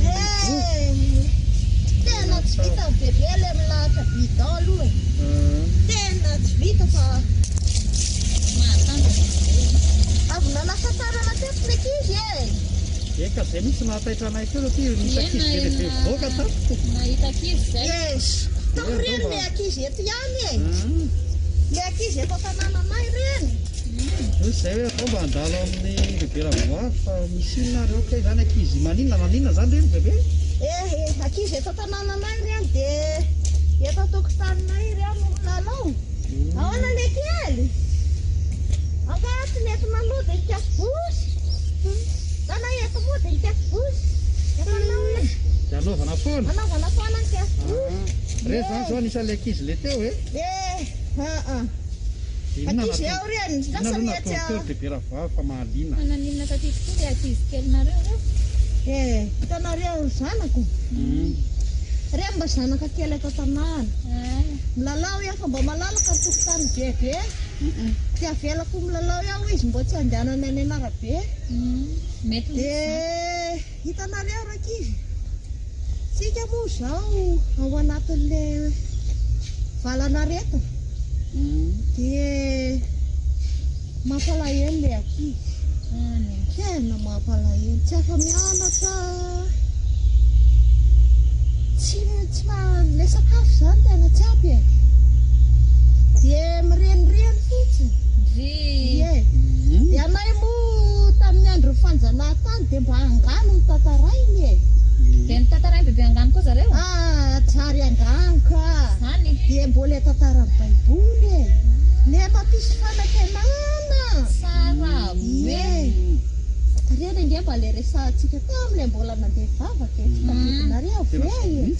le tsika le mbola tany momba mipetrapetra fa asina elanelana renefa iza taraketo fasakana misy seza boriforera ohatra ka ipetraka aloha itsangana ihany aloha ay de ina ny tantarainy bebe an zareo de tantaran'ny baiboly de mba liny ery zareo ay isan'andro reny ankizy reny rehefa milalao eto tokotany teto de tantara bebe tantara bebe de tantaraiko izy de rehefa moalohany idiny nohany izy de mba zay mba ananako mofo topaina mba nananako de zay mahabebe amin'ny bebe mahafinaritra mihitsy hafa ihany ny bebe reny mba mahatamana ny ankizy ao fa tsy zany ihany fa le hafa ihany le izy fa ny anankiray koa hoe sika reto ohatrany hoe tsy mpinamanamana fotsiny fotrany misy fandraisana zany de soa tsy tena andalina tena izy vidy crédit za avy vidy crédit izy avy mivarotra ny verina ny varotra de lalana iraisana moa de samy nandeha teo de nandraritra eto tanànana tantara koa izy io zara fanantenana koa izy io fanantenana koa ny anahy bebe amin'ny telefona mantsy ny anahy zany ny tena mboatra ho manavanana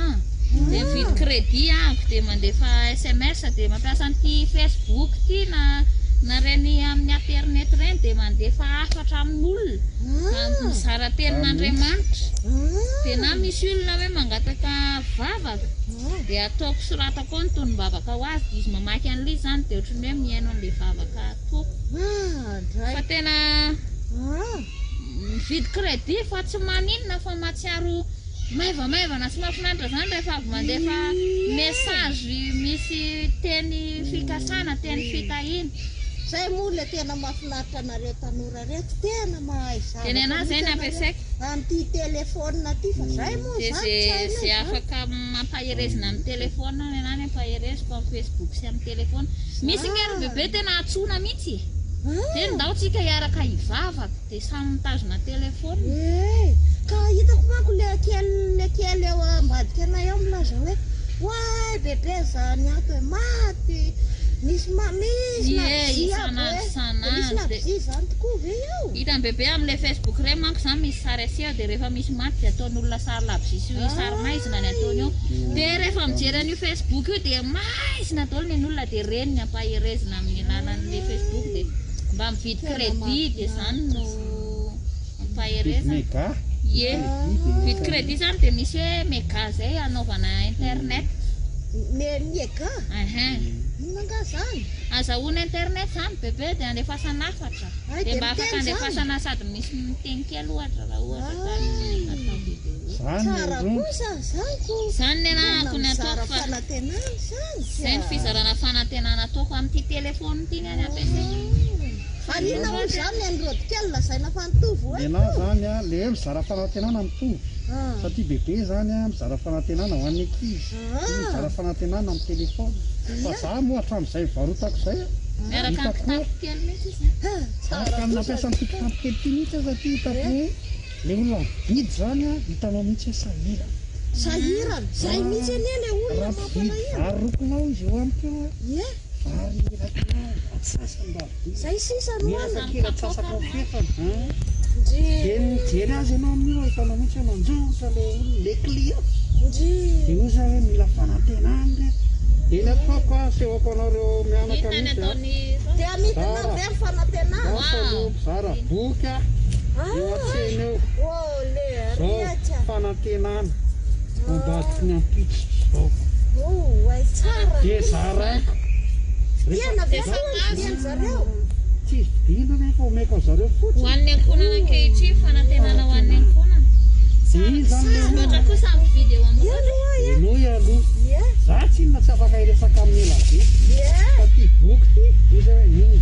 de vakio a mampiza fivoana fa mitondra somy ankonanao mitondra fanantenana ho an'ny ankonanao de mba faly reo lasa izy makany de mamaky verina izy ny alaka misy niny vidy siramamy miovy am'tarea mirapira efa tsy mandronotra zay tsara kosa de reto zany ambony a entiko mody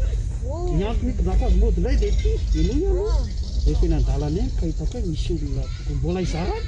de zaraina de miaiky any izy hoe ty tena tsara ho loatra anao zany ty misy fanantenana ny olona matsy zao efa ohatrany tena nondrana mihitsy amin'ny fiainana tena hafa misy atsika telo mianaka efa raha mba ohatra nalamanga atsika aby ny olona zany de mba fampahery zay mihitsy tenay manko a le lakizy reny manko tena mampalahelo le ray aman-dreny le asa efa tsisy le ankizy nona tena za mihitsy efa ila ondrakondrafana aby ny olona rehetra nefa de samy ao an-tanàna eo de za moa zany tsy mahavita hoe makany am'zareo moa zao moa confinema de tsy mahazo midimiditra any an-trano olona fa le ankizy moa mba milalao etampo de mba zay mba azoko atao hoe mba toanana le ankizy moa le tantara zany tena mba mampahery an'le ankizy e na ankizy ary reny mahazo resaka tsara mihitsy reny de fa toy za tsy izy mandeha lavitra za koa maria foa za tsy mahazo mandeha lavitra fa eo sady ihany tsara kosa reo hoe sady asainy bebe manasa tanana de tsy maintsy nikafy bosy nga mahazo makefy tsara zany tsy maintsy nikafy bosy ny ankizy de milalao tera vavy eo toy izy hoe ny fizarantsika telo mianaka fanantenana toy izy ianao mizara ho an'ny ankizy zay tsatrako amin'ny eo an-tsena ataony amin'ny facebook sy niny izy tena mafy ty hoe merody azy zao de mba hozaraiko amin'ny olona zay afatra ao anatin'ity kony ana meko ny bebe ravavy tombo ihany ny fanantenana zany ko de milaza momba jesosy koa ty rehetra momba an' ary jesosy tena momba zany mihitsy ary ty tena ho an'ny ankonana mihitsy ty misy hoe manabe raha manany ampitso anao de fanantenana ho amin'ny ampitso tena marina zany satria neny olona am'izao fotoana zao efa tsy fantany tsony zay ho alehany anakory ny ampitso e misy hoe mahita hoe rovina hoe fiazana tapitra ty corona rovina hoe tena tsy fantatra mihitsy indraindray ohatrany hoe foafoaty aby ny olondrehetra mila mizara fanantenantsika izay de toy izy samy fampivavaka ianao vavaka ao androndro vavaka ao a za vavaka ao bebe ravavy mba ie na de tsatsako amin'ny telefônina ary bebe de zavaka ao amin'ny bebe tsy nanana telefônina de mivavaka ao zay aho mba hoe mba megako sahina moa le meka amin'ny internet fa le crédit eny e crédit moa zany ampiasaina amin'izany rehetra zany azafady zany a e neveriko fa hoe hoe mba zana le megay fa le izy marina tena misy fitahinana izy rehefa aveo kay de mitombo ve na vola de tsy hoe mitombo vola hoe io fa misy vola tonga ho azy ohatrany hoe manana vola hividanana crédit fo ny tena zany ianao aloha fa za mivarotra eo io ny olona tsy de manambola hitako hoe lany amin'ny etako hitako hoe misy fitahina nefa ianao mamoaka vola mividy an'le boky satony ka misy alaina fo ameko fotsiny tony mandeha ny tsena ny bebe koa zany zao raha mizara mofo amin'ny ankizy amina de tahin'Andriamanitra de mitomby any ohatra ao mbolisfoana ao ambany tsy tapaka ny ao ambilanky mahafinaritra zany sotratsika telo mianaka zay fa nzao de rondo ie tandakelikotsany izay farivariva ary fotsiny fa fangafanganareo firy medatsiana efa lera efa tokony vodina mihitsy zao tadrea mitratra zandarmany fa tray ka tsy maintsy azavaina amin'ny hoe avivarotra ako modi malako de mba meko antony koa ny zandarma zareo koa nge mba mila antony za moa zany mofo efa nameko ny ankizy de tsy maninona fa bebe ary na miareny any ankizy mba inany manam-piona de mba zarazarao le fanantenana ihany rehefa misy rehefa mandalo eny efa za komba manina le alika le lafiny kely fotsiny anareo ka le lafina tsy maninona ka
Ampifaliana ry avana malala ny miarabantsika ny atokantrano any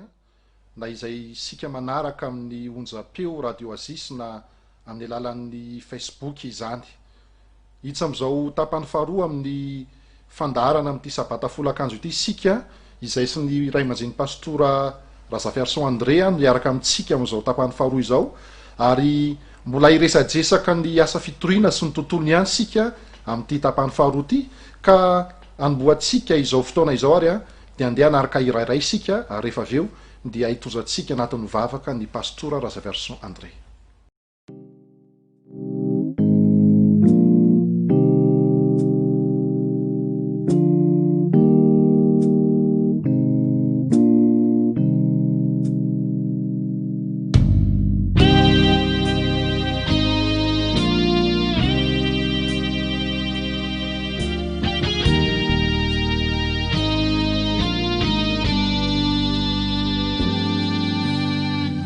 Liza,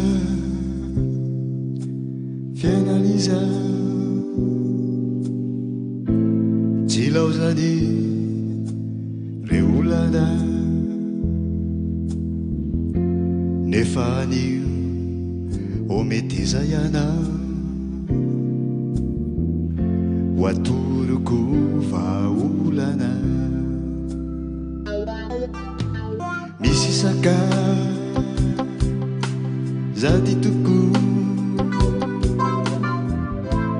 vononany anafaka sia raha misakamina reo zava-mahaorety fizimia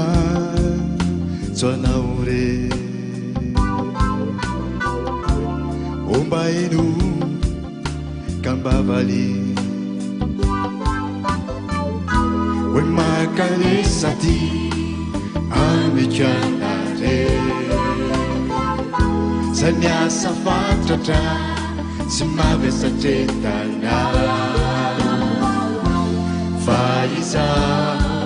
hanome anare fitsaharana fa iza hanome anare fitsaharana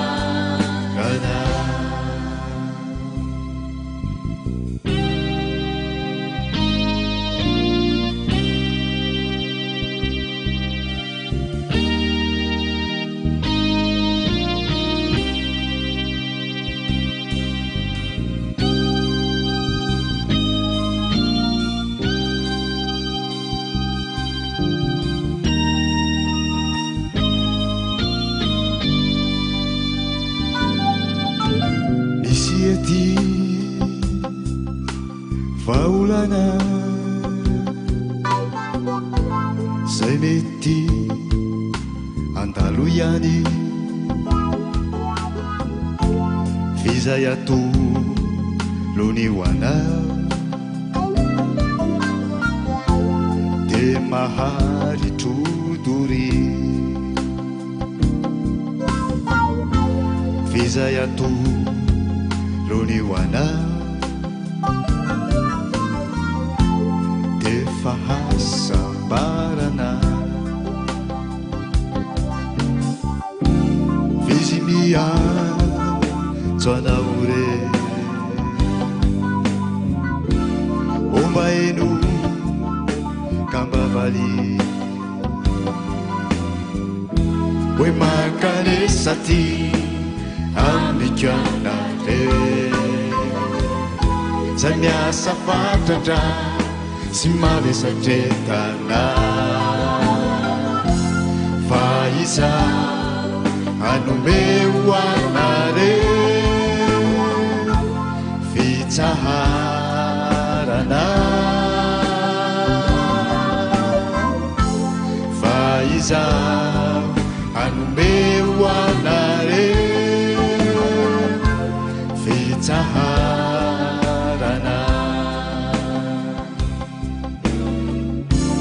Jesosy mia tsoanaore omaino kambavaly hoe makaresati amikanare zay miasa fatratra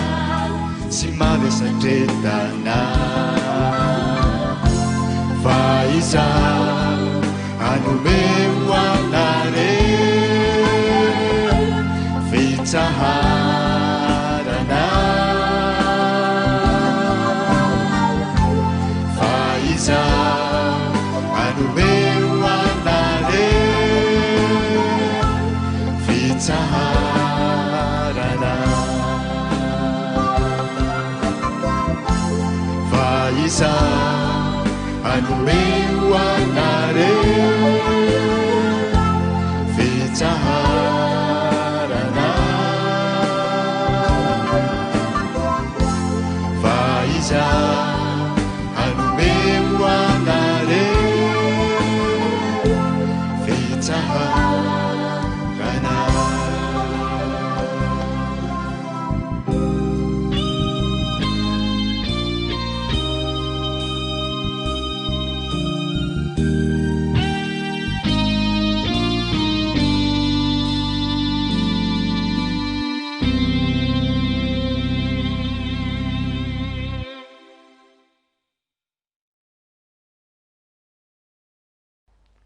mifototra amin'ny tenin'andriamanitra moa ny zavatra ho resahantsika eto a dia izay no talaontsika ny fanampiny fanahy masina ka manasanareo hiaraka hivavaka ry rainay eo izay any an-danitra anokatra ny teninao izahay dia mitalao indrindra ny fiasan'ny fanahy masina mba ahatonga n'izany fanokafana ny teninao izany hazava eo masonay ary ny fampitanay azy koa mba hazava araky ny sitrapon'ny fanahy masina fa tononona amin'ny anaran'i Kristy nivavaka amen amen iny ary havana malala arak'ilay fampidirana efa niresahana teo dia iresaka momba ny asa fitoriana sy ny tontolony isika ao anatin'ilay hoe church planting ny mahampianatra ao koa lay fotokevitra lehibe izay voizina am'izao tsika amin'ny teny zao de ilay teny hoe I will go izay antsona ny mambra rehetra mba andeha ho mpianatra ary andeha anao ny asa izay nanyrahany tompo azy ary ianatsika am'ty folakanjo ity am'izao tapany faharoa izao ny amin'ny tantara nyreo mpianatra zay ny asa tamin'izany fotoana izany ny jerentsika amin'ny teny ity hoe inona moa tena fahombiazana izy ireo ka amin'ny teny ity a de ho jerentsika ny tantarany Paoly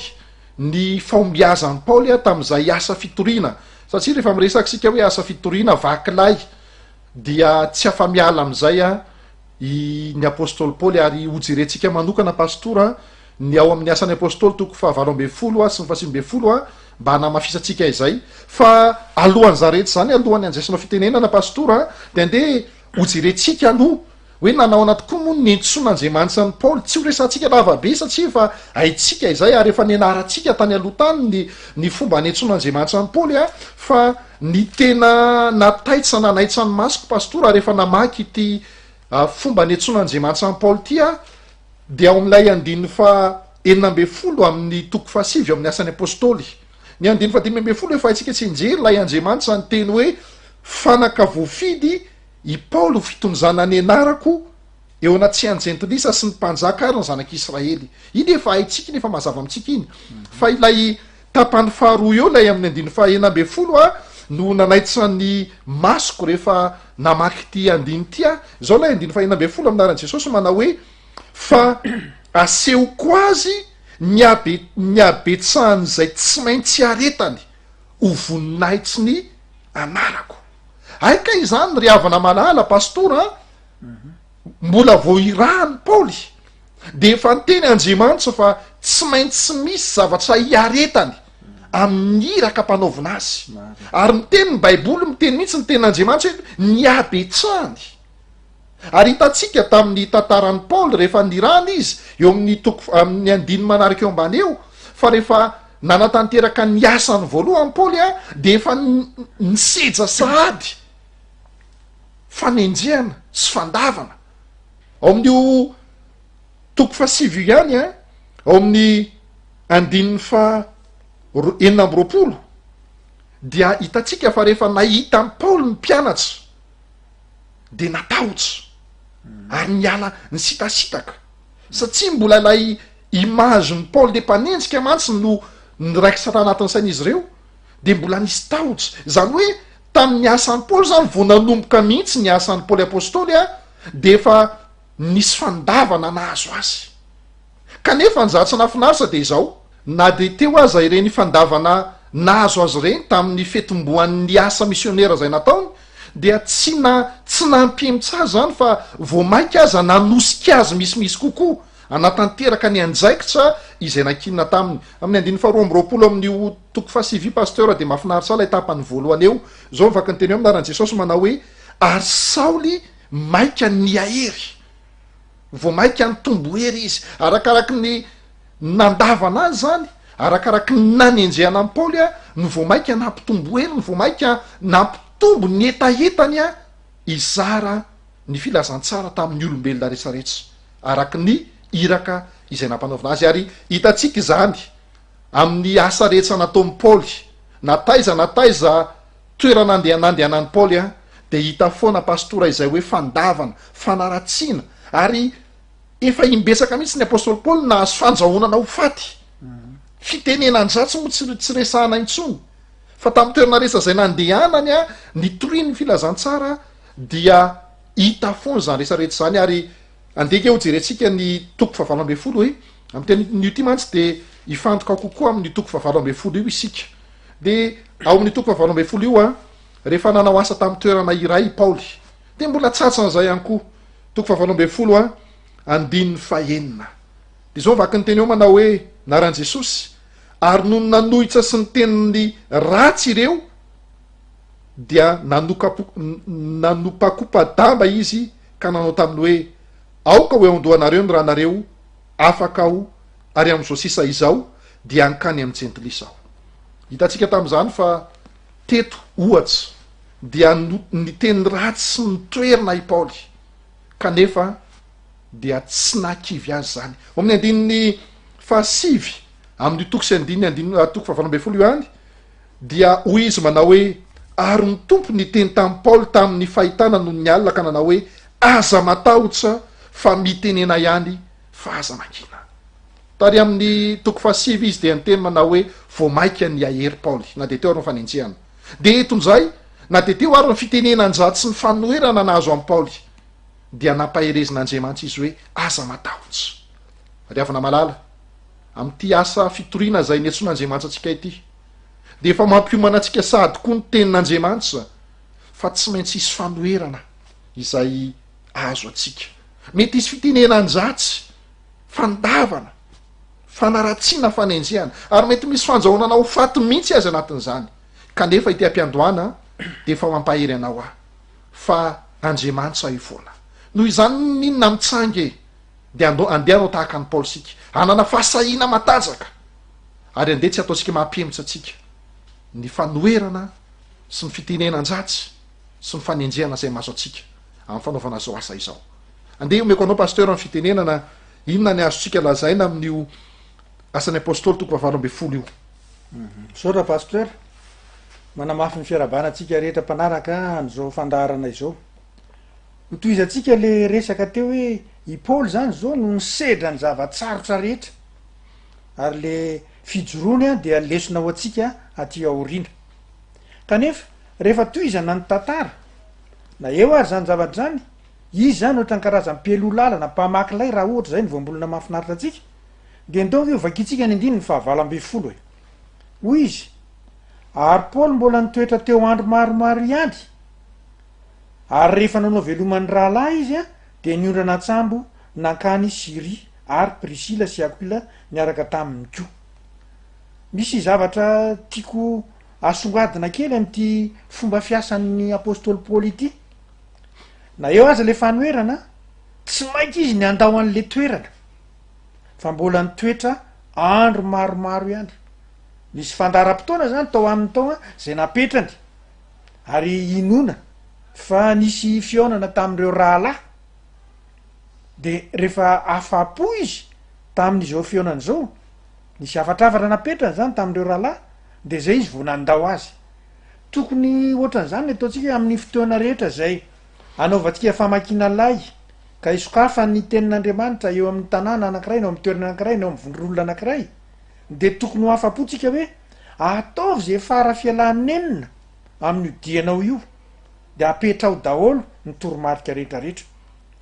de rehefa afapo ianao a de mandeha am'izay ianao fa ny zavatra manaraka de ny hoe le tapany farany am'le andiny fahavalo ambe folo hoe ary Priscilla sy Aquila niaraka tamin'ny ko ay zany nisy olona miaraka am'ty apôstôly Paoly ity teo am'izany di famakina lay sy fametrahana an'lay fandaminana ho am'le toerana zay avy nesany de misy mpivady eto Priscilla sy Aquila raha mamaky ianareo a dia olona zay tany amin'ny toerana hafa izy ireo raha ny andininy eo amin'ny toko fahavalo ambe folo zany andaoge verena kely vedivety azahoantsika mahafantatra an'le tantara hoe ary rehefa afaka zany de niala tany Atena Paoly ka nakany Korinto de am'le toerana leny lazay pasteur teo hoe misy fanoerana be mihitsy ary izy nahita jiosy anankiray atao hoe Aquila zay teraka tany Ponto fa vo avy tany Italia ary Priscilla vadiny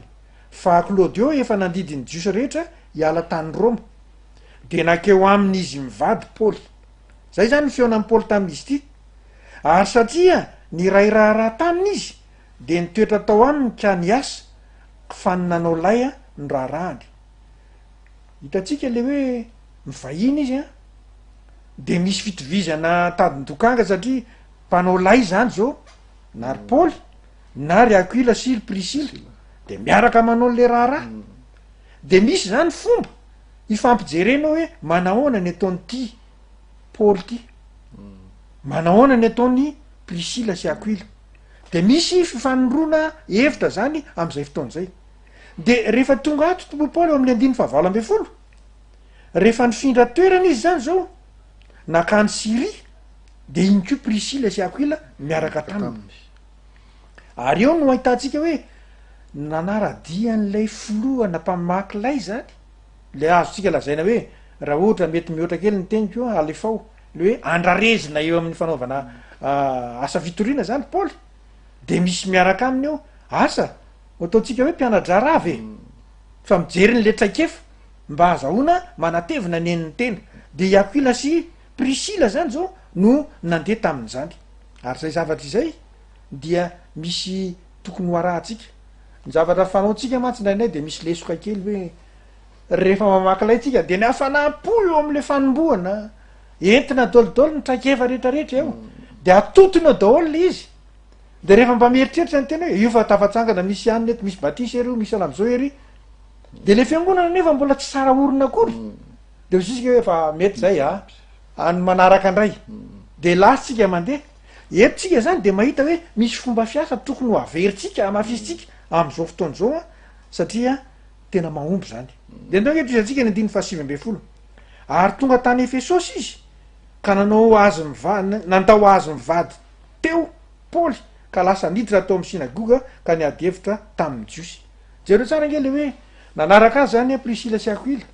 de le tonga amy toerana anankiray izy le Efesosy zany de ohatran'izao zany le tantaraty hoe nandao azy teo paoly eo indray nareo mivady zany mba manohy ny asa zay efa natao de le nirahako taminareo tatsy mba ireniko amafiso am'le zavatra zay ataonareo eo amitsika londohany rehetra zany asa mety ho talempiangonantsika mety ho loholom-piangonantsika mety ho mpitandronytsika na isy andraikitra fitariana hafa ananatsika aza adiny zany zay hoe hofany le olona tananakavanatsika eo mety ho ray roa mety maromarony zany de ampizaro tsara n'le fomba fanaovana azy de omeo andraikitra hoe mba aloha izy mba apiatra de hoenono ny la ny alazany rehefa avy eo de io zavatra io nde ho jerentsika lalindalina kokoa hoe ahoana ny fisehoany zany rehefa mba i Aquila sy Priscilla zany zao no mipetraka eo am'le toerana de inona ny tsangan-javatra de toizatsika ny tantara ny 19 ary nangataka azy itoetra elaela kokoa ny olona fa tsy nety izy zay le misy hoe rehefa hitany olona fa misy hoe andrarezina eto de izy mba meteza mizany zany de ozy izy hoe tsy zay ny tena izy mety ho zay ny fijerinareo fa raha ohatra mijanony eto de voatery angina ngery Priscilla sy Aquila de ohatran'za ihany mba toerana ka fahendrena zany manao hoe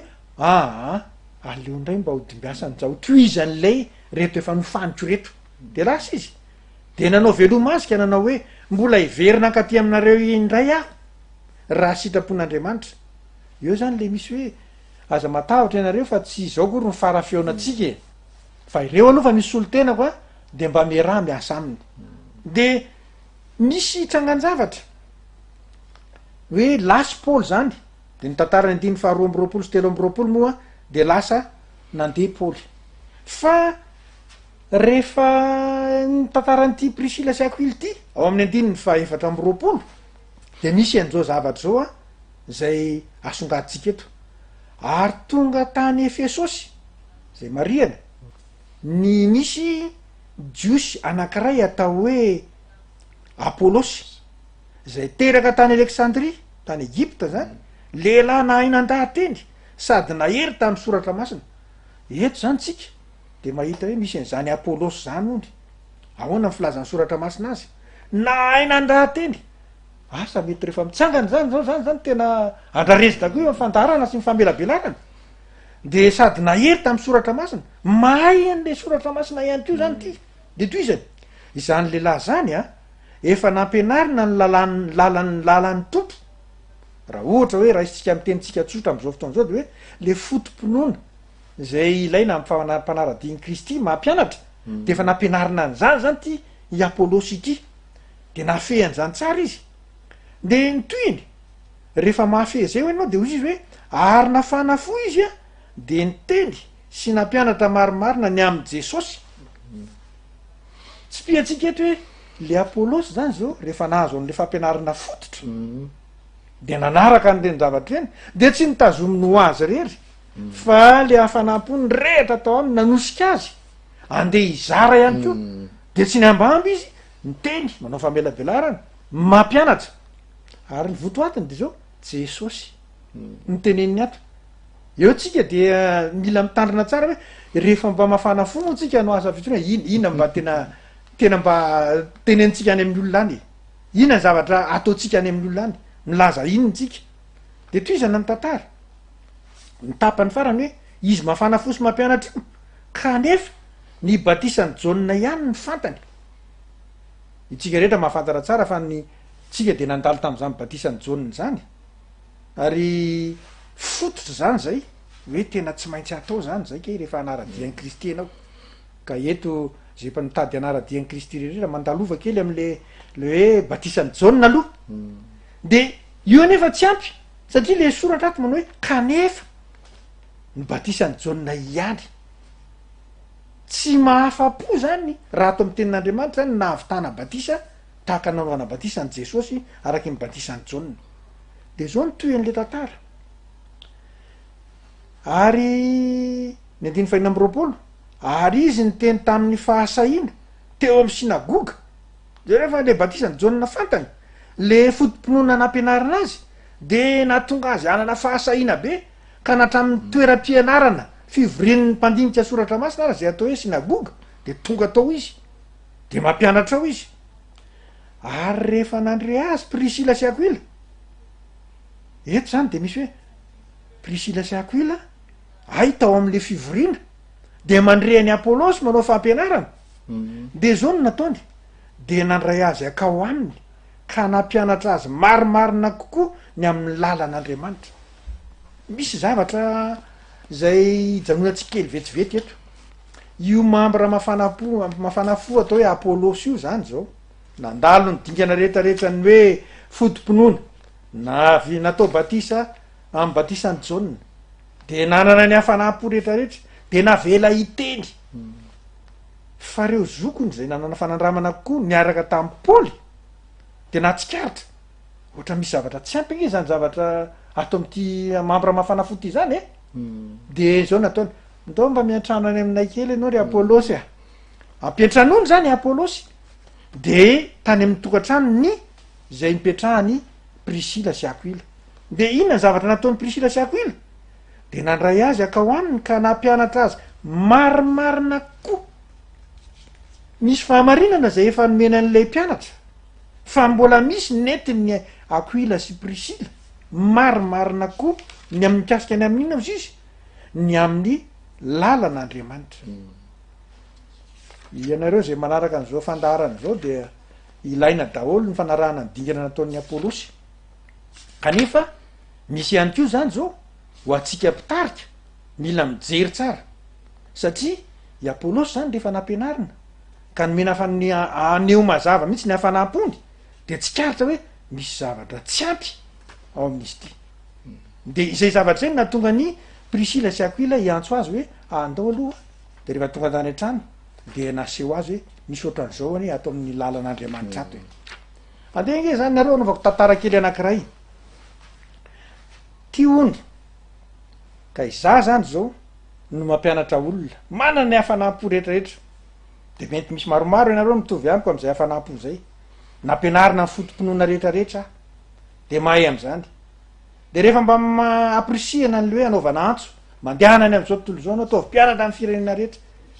de manana olona ampianarina olona lina zany de amin'izy ireo satria maheno ah hoe zany e advantiste de zao mifanontaniandreo rehefa miresaka aminy ah de mba mahaliny ty tompoko izy ianareo moa zany zao le manaraka amy fotom-pinoana advantiste de le hafanam-poko advantiste ay exodosy toko fa roapolo de raha rafako amin'eo daholo zany mombany amy sabata rehetrarehetra didin'andriamanitra izy zao didin'andriamanitra io zao dia eo tsika mila mitandrina de avy eo mbola ampiny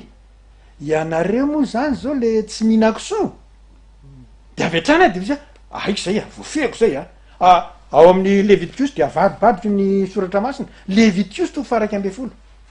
zay fanontania momba an'izay fotomponoany zay zany zao raha vao apetrany aminy de raha rafako totofako velesiko amin'ny toko sy andininy zay tsy azo ny elana ka tsy mahazo ainy izy miresaka amiko ny mahamaika azy de hoe ahoana reny fomba ialako eto am'ty olona ty fa tsy mahita lahatra zany zao de mialatsiny izy de efa hitako hoe sepitako za koa afa-po tam'le hoe ndra rafako ny totofako mivelesiko de ndrasarako ary izy miala satria izy any zany rehefa lasa any iny adiny ny reny satrony na adiny ny poketrany teo amiko de ametraka fanontaniana aminareo rovina moa zany olona teo no iverina aka an'io satrony na ny poketrany adininy teo amiko io de ozy izy ianao hoe nga izy iverinako tonga de miandry azy ny kanota sy ny karazany rehetra fanondrona rehetra tsy hoany ary izy ary rehefa aveo velesiny any tsondronony ny satroko arangeta velany tsy iverina intsony izy ary zay ny ataontsika hoe jereo tsara nge rehefa mba mampianatra tsika aza adino de misy fitsipika zay ataontsika tsenjery eto neny Apolosy Jesosy ny nampianarina fa ny anahy zay mahadiso ny Exodosy ny ampianariko sy ny Leviticus de nefa ny tokony ho ataoko tokony ho avy hatrany de Jesosy fa tsy Exodosy na Leviticus ary anjaratsika no manao rima kely an'izay hoe inona zany mandeha taloha tsy misy Exodosy na Leviticus fa avy hatrany de Kristy Jesosy ka lesona ho atsika zany ary ireo mambra mafana fo rehetrarehetra reo de aoka re mba hanaovana programa izy ireo ho fanina ho am'izay tahaka nanaovandry Paoly any Aquila sy Priscilla satria nanaraka tany nanaraka azy foany reo mpivady reo ay no faniny zany de rehefa nylozany de nasehoany tsara ny traikefany hoe ay mahita an'reto de Apolosy indray zany zao mba nataony naka ny toerany de no faniny indray de naitsiny teo am'zany ataoka de zany ny taridalina ato amin'ny tenin'Andriamanitra fa anjaratsika ny mahita an'izay tokony antsina nefa lasa fanamafisana kely am'izay pasteur tiako be lay tao amin'ny andininy fa 5 sy lay tapany kely tao sy lay tapany kely tao amin'ny andininy fa 5 ina moa tiako tenena am'izay le hoe lay tapany voalohany amin'ny andininy fa 5 voalohany indrindra hoe izany lehilahy zany de nampianarina ny lalàny ny tompo zany hoe i Apolosy zany rehefa avy nampianarina tsy haitsika hoe 4 volana na 4 taona na 4 andro izy nianatra fa rehefa nampianarina izy rehefa nisy zavatra azony de tonga de nizatra nataony tsy niandry izy fa tonga de nandeha niasa izy tsy niandry baiko hoe irana makaria fa tamin'ny naimpony sy tamin'ny hafanampony no nandehanany mafinaritra raha tahaka zany daholo ny mpianatsy Kristy rehetra mafinaritra raha tahaka zany daholo ny olona vo manolo tena ho an'ny Kristy rehetra izay olona nanjain'ny Kristy rehetra azoko antoka hoe efa nampianarina daholo sika mety hoe ny fampianarana angamba mety samy manana fampianarana azony fa raha ny fampianarana anananao no ampiarinao zarainao efa zava-dehibe zany ka ny tiako tenena zany pasteur fa nampin'izay amin'ny pasteur zay de hoe ninninona fampianarana azonao de manana fasahina ny anjasan'ny tompo aminao de nao vonona manolo tena ary manana fasahina voalohany zay de le tapany faharoa tiako tsindrina ilay fahenjena tao amin'ny Priscilla sy Aquila satria tokoa mantsy pasteur ny olona ray rehefa hoe marina fa hoe na niana tsara izy mbola tsy tanteraka mbola tsy mahay de i Priscilla sy Aquila rehefa hitany hoe mizatra tokony ahitsy kely amin'ny Apolosy tsy tonga de nanebaka azy teny mason'ny olona afaka nyteniny hoe Priscilla sy Aquila tamin'ny fotoany hoe diso zany ataonao zany na hoe tsy mety zany zavajava zao ny tena izy fa nataony izy mivady de izao na tsy ny mangingina nakany amin'ny Apolosy de nyresahany moramora hoe ity ny tena izy izao ny tena izy zao ny fanaovana azy ny tiako tenena pasteur hoe le encadrement koa zany tena ilaina be mihitsiny ho an'ny tanora sy ho an'le olona vonona ny asa tokony ataontsika anatin'izay tsika zay indriza isika mpitarika hoe reo olona reo tsy tonga de tapaizana tahaka atsika fa matetika isika rehefa misy hoe fampianarana diso ataony zareo matetika ny tonga de ataotsika de manebaka azy na tonga de manitsy azy masom-bahoaka ka ity fahinjeny Priscilla sy Aquila ty zany pasteur de tena tiako be mihitsy ny ary ho antsika mpitarika andeha ho ampiaritsika zany fa tena zava-dehibe mantsy zany pasteur tapitsasady ny tapany voalohany andeha isendrika aloha isika de hiditra ny tapany faharoa anohy resaka mariny zany pasteur dia alao hiditra am'izay tapan'ny fisetona kely zay tsika ary alohan'ny anoizy anazy indray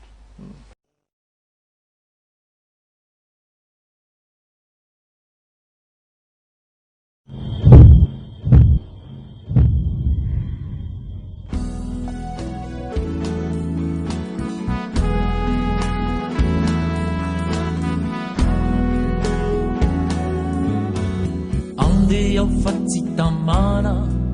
ialamy ty tany ty e feno aizina tsisy azavana feno tanjakany satany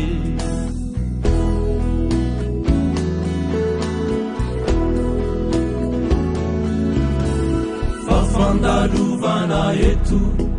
ny tany tsy hilao zantsento tsy mba misy izay antenaine andeha fa tsy sento iroiri Jerusalema tanàna masinare tsy misiny maoriao e ndao sika oninao favolamena sy vatoso no lalana miditrao ka izare no tsy mahoao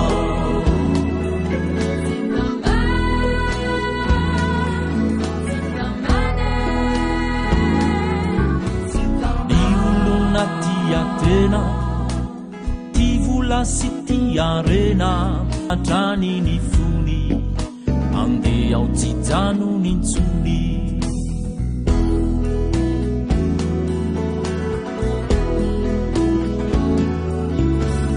ny tany miasimbatrany ny olo natorakizany ny any sisala zaikio andeha izay miraikio iroiri Jerusalema tanàna masinare tsy misiny maoriao e ndao sika oninao favolamena sy vatoso no lalana miditrao ka izare no tsy mahoao iroiri Jerusalema tanàna masinare tsy misy maoriao e ndao sika oninao favolamena sy vatoso no lalana miditrao ka izare no tsy mahoao tsy mahoao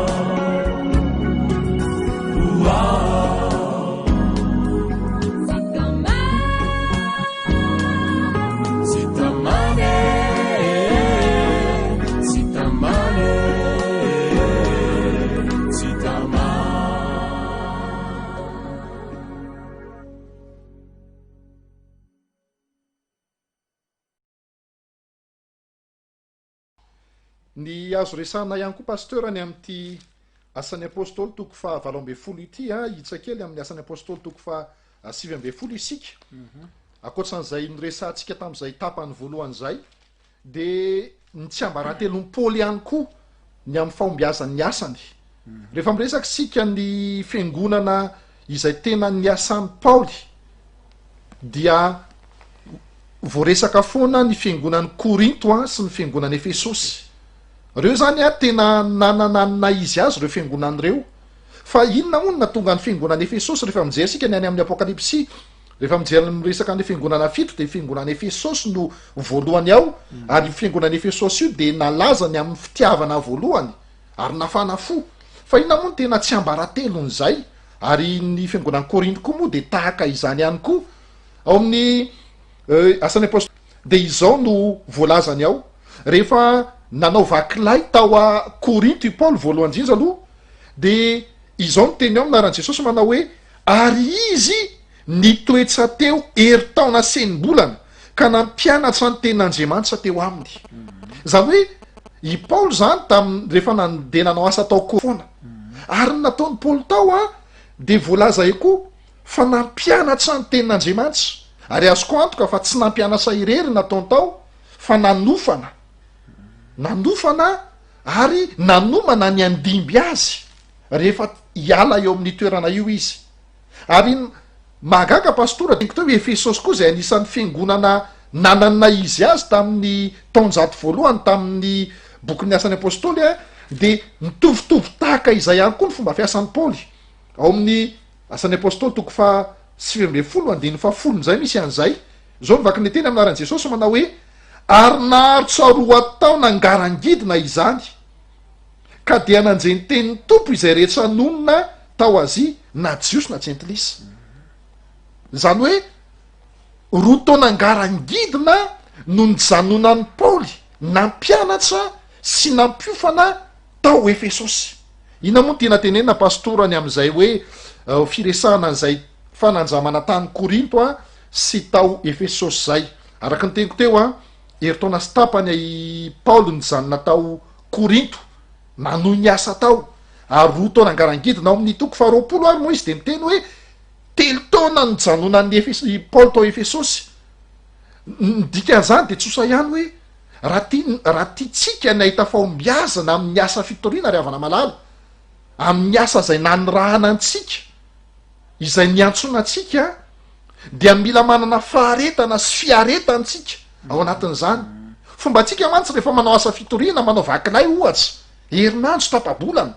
de rehefa tsy mahazo voka atsika anatin'izay herinandro tapabolana zay de ina ataotsika kivy de rehefa kivy de mitady toerana fandray aizan'izay misy toerana vakina lay de le toerana le nandalovana tamin'ny voalohany tsy lalovana intsony fa mieritseritsika hoe ampy le herinandro tapabolana kanefa ny apôstôly Paoly pastora teto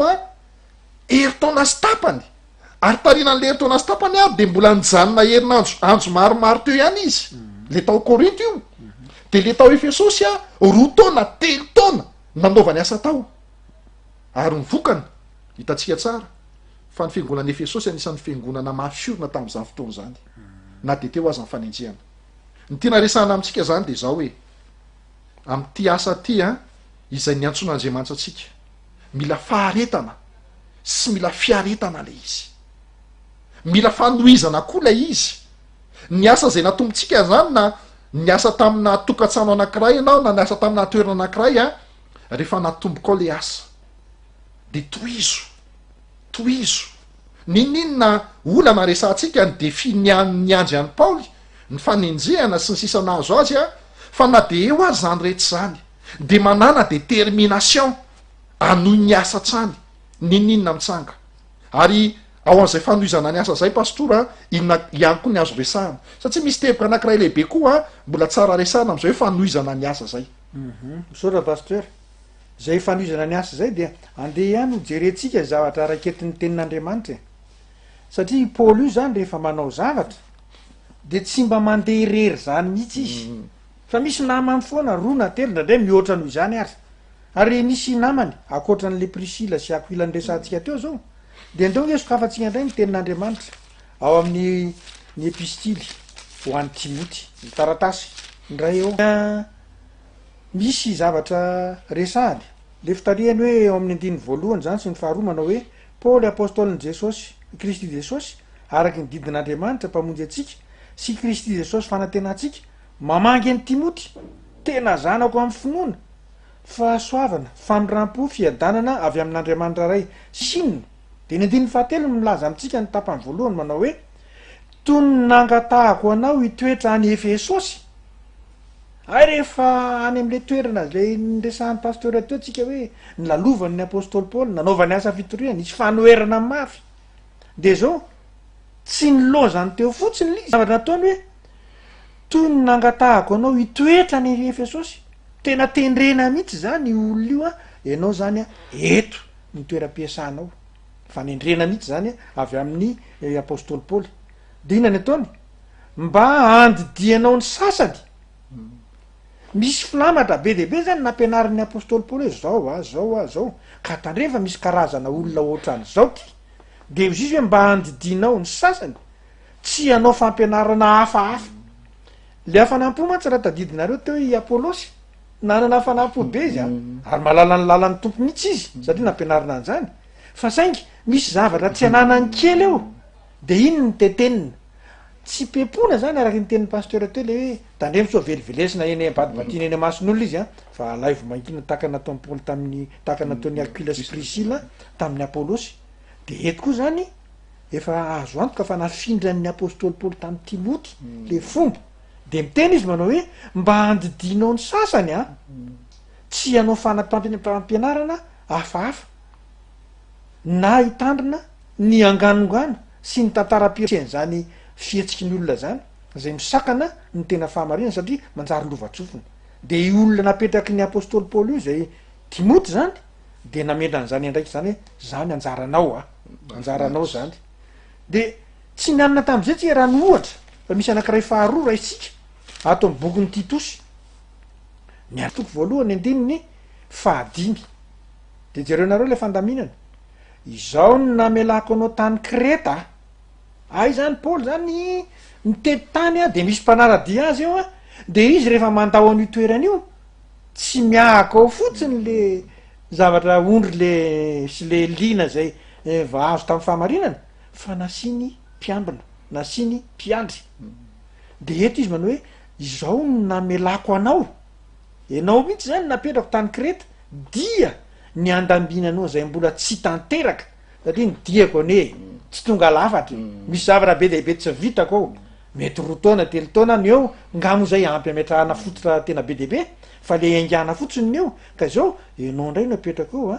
de izy hoe andaminanao misy fandaminana ataonao zany zao zay hitanao fa mbola tsy tanteraka tamin'ny rahako taminao sy anendrenao loolona amin'isa tanàna araky ny nandidiko anao ay zany eo amin'ny toerana anankiray mitsy velara-tany lehibe mihitsy eo de ny apôstôly paoly zany manao fandaminana izy manao hoe apetraka eto ianao tanàna mbola midadasika io ianao koa zany zao anendry mpiandraiky mpiandry de atsotsika hoe loolona any amin'isa tanàna isaky misy tanàna zany zao de misy loolona anankiray tendrena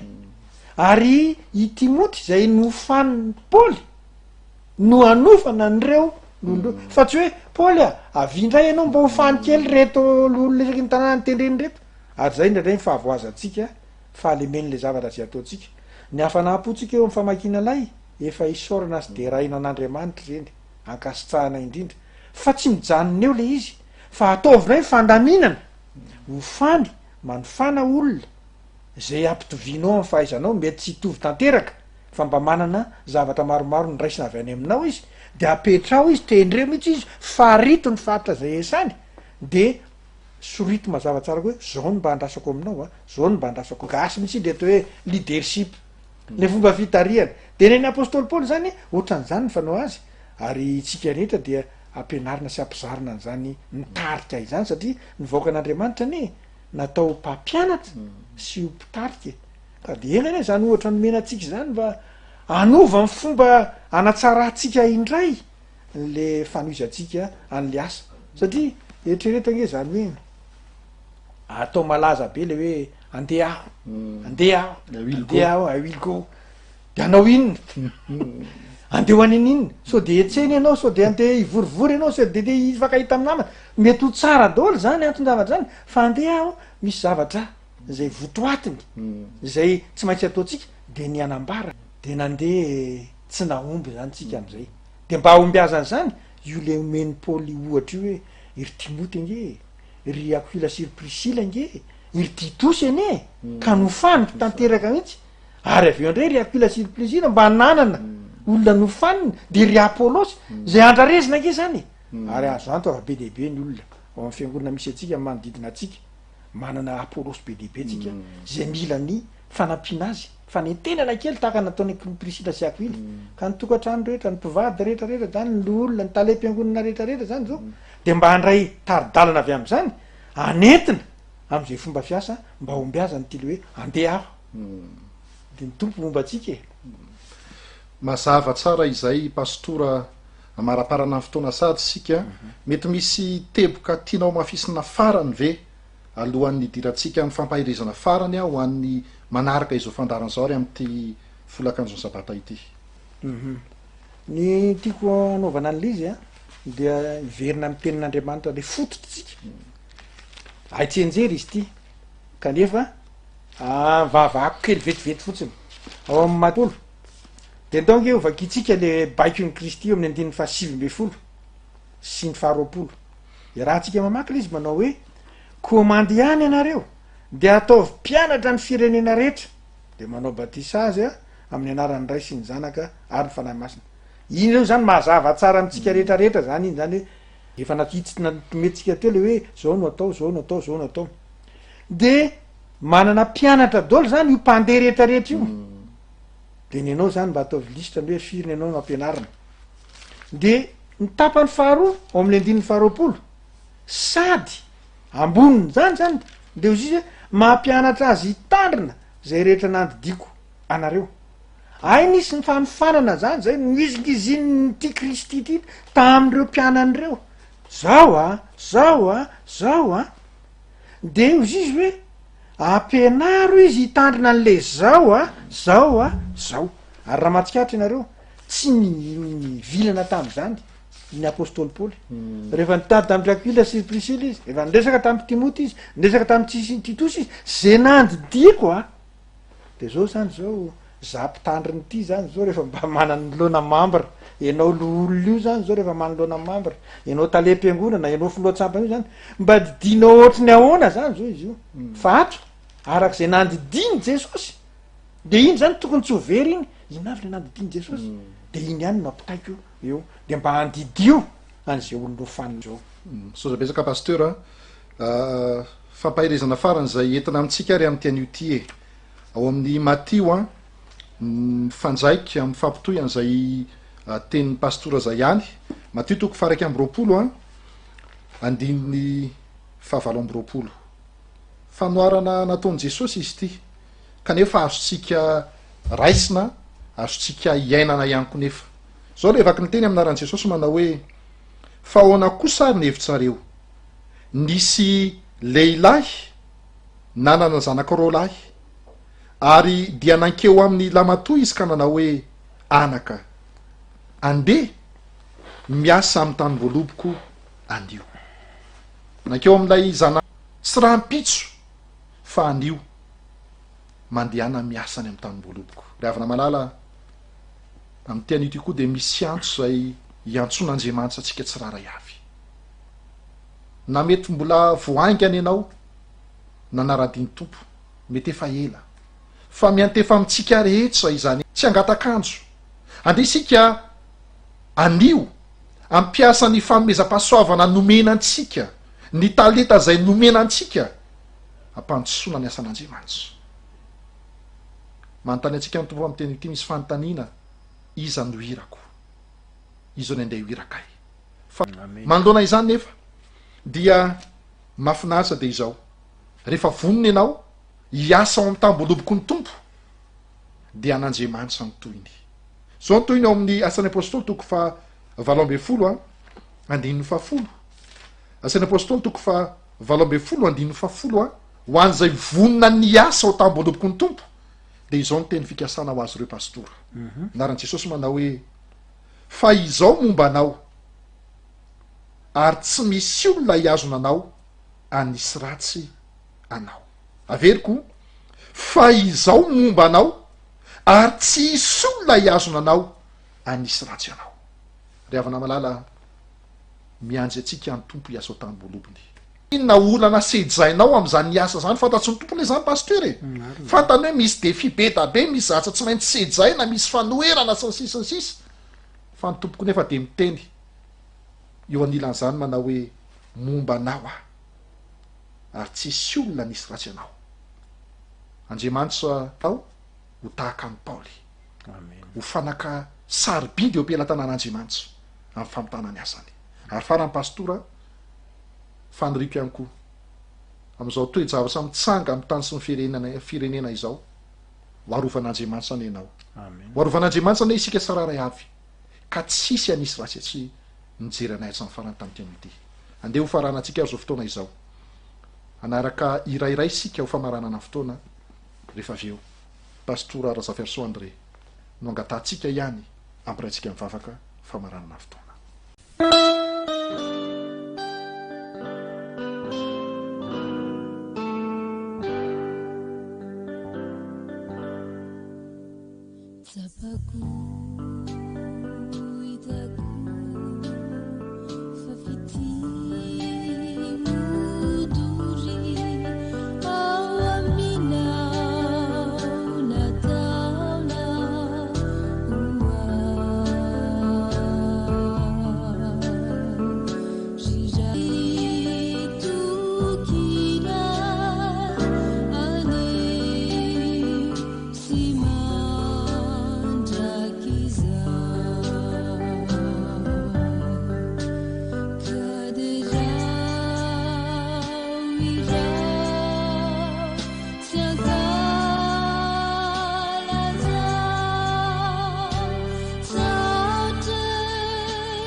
iaraka ivavaka isika ry rainay tsara indrindra zay tianay io na dia any an-danitra any aza ny misy anao de fantatray fa miondrika ary mandefa solotena avy any an-danitra azy ianao amin'ny alalan'ny fanahy masina sy reo anjelinao mba anodidina anay am'izao asa zay nandidiny kristy anay zao diny andeha anao mpianatra manerana ny zao tontolo zao ka atombokay eo amin'ny toerana zay misy anay zany ary momba anay ianao de isoranay indrindra ary hoy ny teninao hoe manana olona maro am'ty tanàny ty ianao mino an'izany zay tompo fa izahay no nataonao iraka ampahafantatra an'ireo olon'ireo koa dia meteza anome anay fahaizana mahitany zany fidiranao an-tsehatra izany ka ho fahombiazana toy ny nataon'ireo mpialolalana anay ny mba hiainanay vahoakanao am'izao andro farana izao mirovanay amin'ny fahalemenay sy fahasahiana tokoa zay ary isoranay ny fanahy masina manome anay an'izany fahasahina zany voninahitra ao any izao fahazotoana sy fahombiazana omenao zao ary ampitombo ny fifaliana ihany koa dia tononona amin'ny anaran'i Kristy zany ka de ho anao ny dera ny aja ny voninahitra mandrakizay mandrakizay amen eo anatrehan'ny zavatra zay nataontsika teo dia isoranay manokana ny tompo sy ny fanahy masina satria raha tsy nizy niaraka tamintsika teo a na manahoana aza mety fahaizanay amin'ny raha lana pita de misy fidiran'ny fanahy masina feno izany ka isorana be dehibe izy ary ianareo tany azonay antoka koa fa ny esan'ny fanahin'Andriamanitra de mba hitovy ny fomba fijeritsika hitovy ny fomba fihetsikitsika de samy isika rehetra no anao hoe andeha de lasa hivadika hoe andeha izahay de ombatsika tokoa ny tompo araky ny teny fikasany de miraroso ho anareo rehetra ary manao mandram-peona indray a amin'ny fotoanantsika manaraka samy tahiny tompo daholo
Kuku, esurin, nilaina, ni asanu vitau.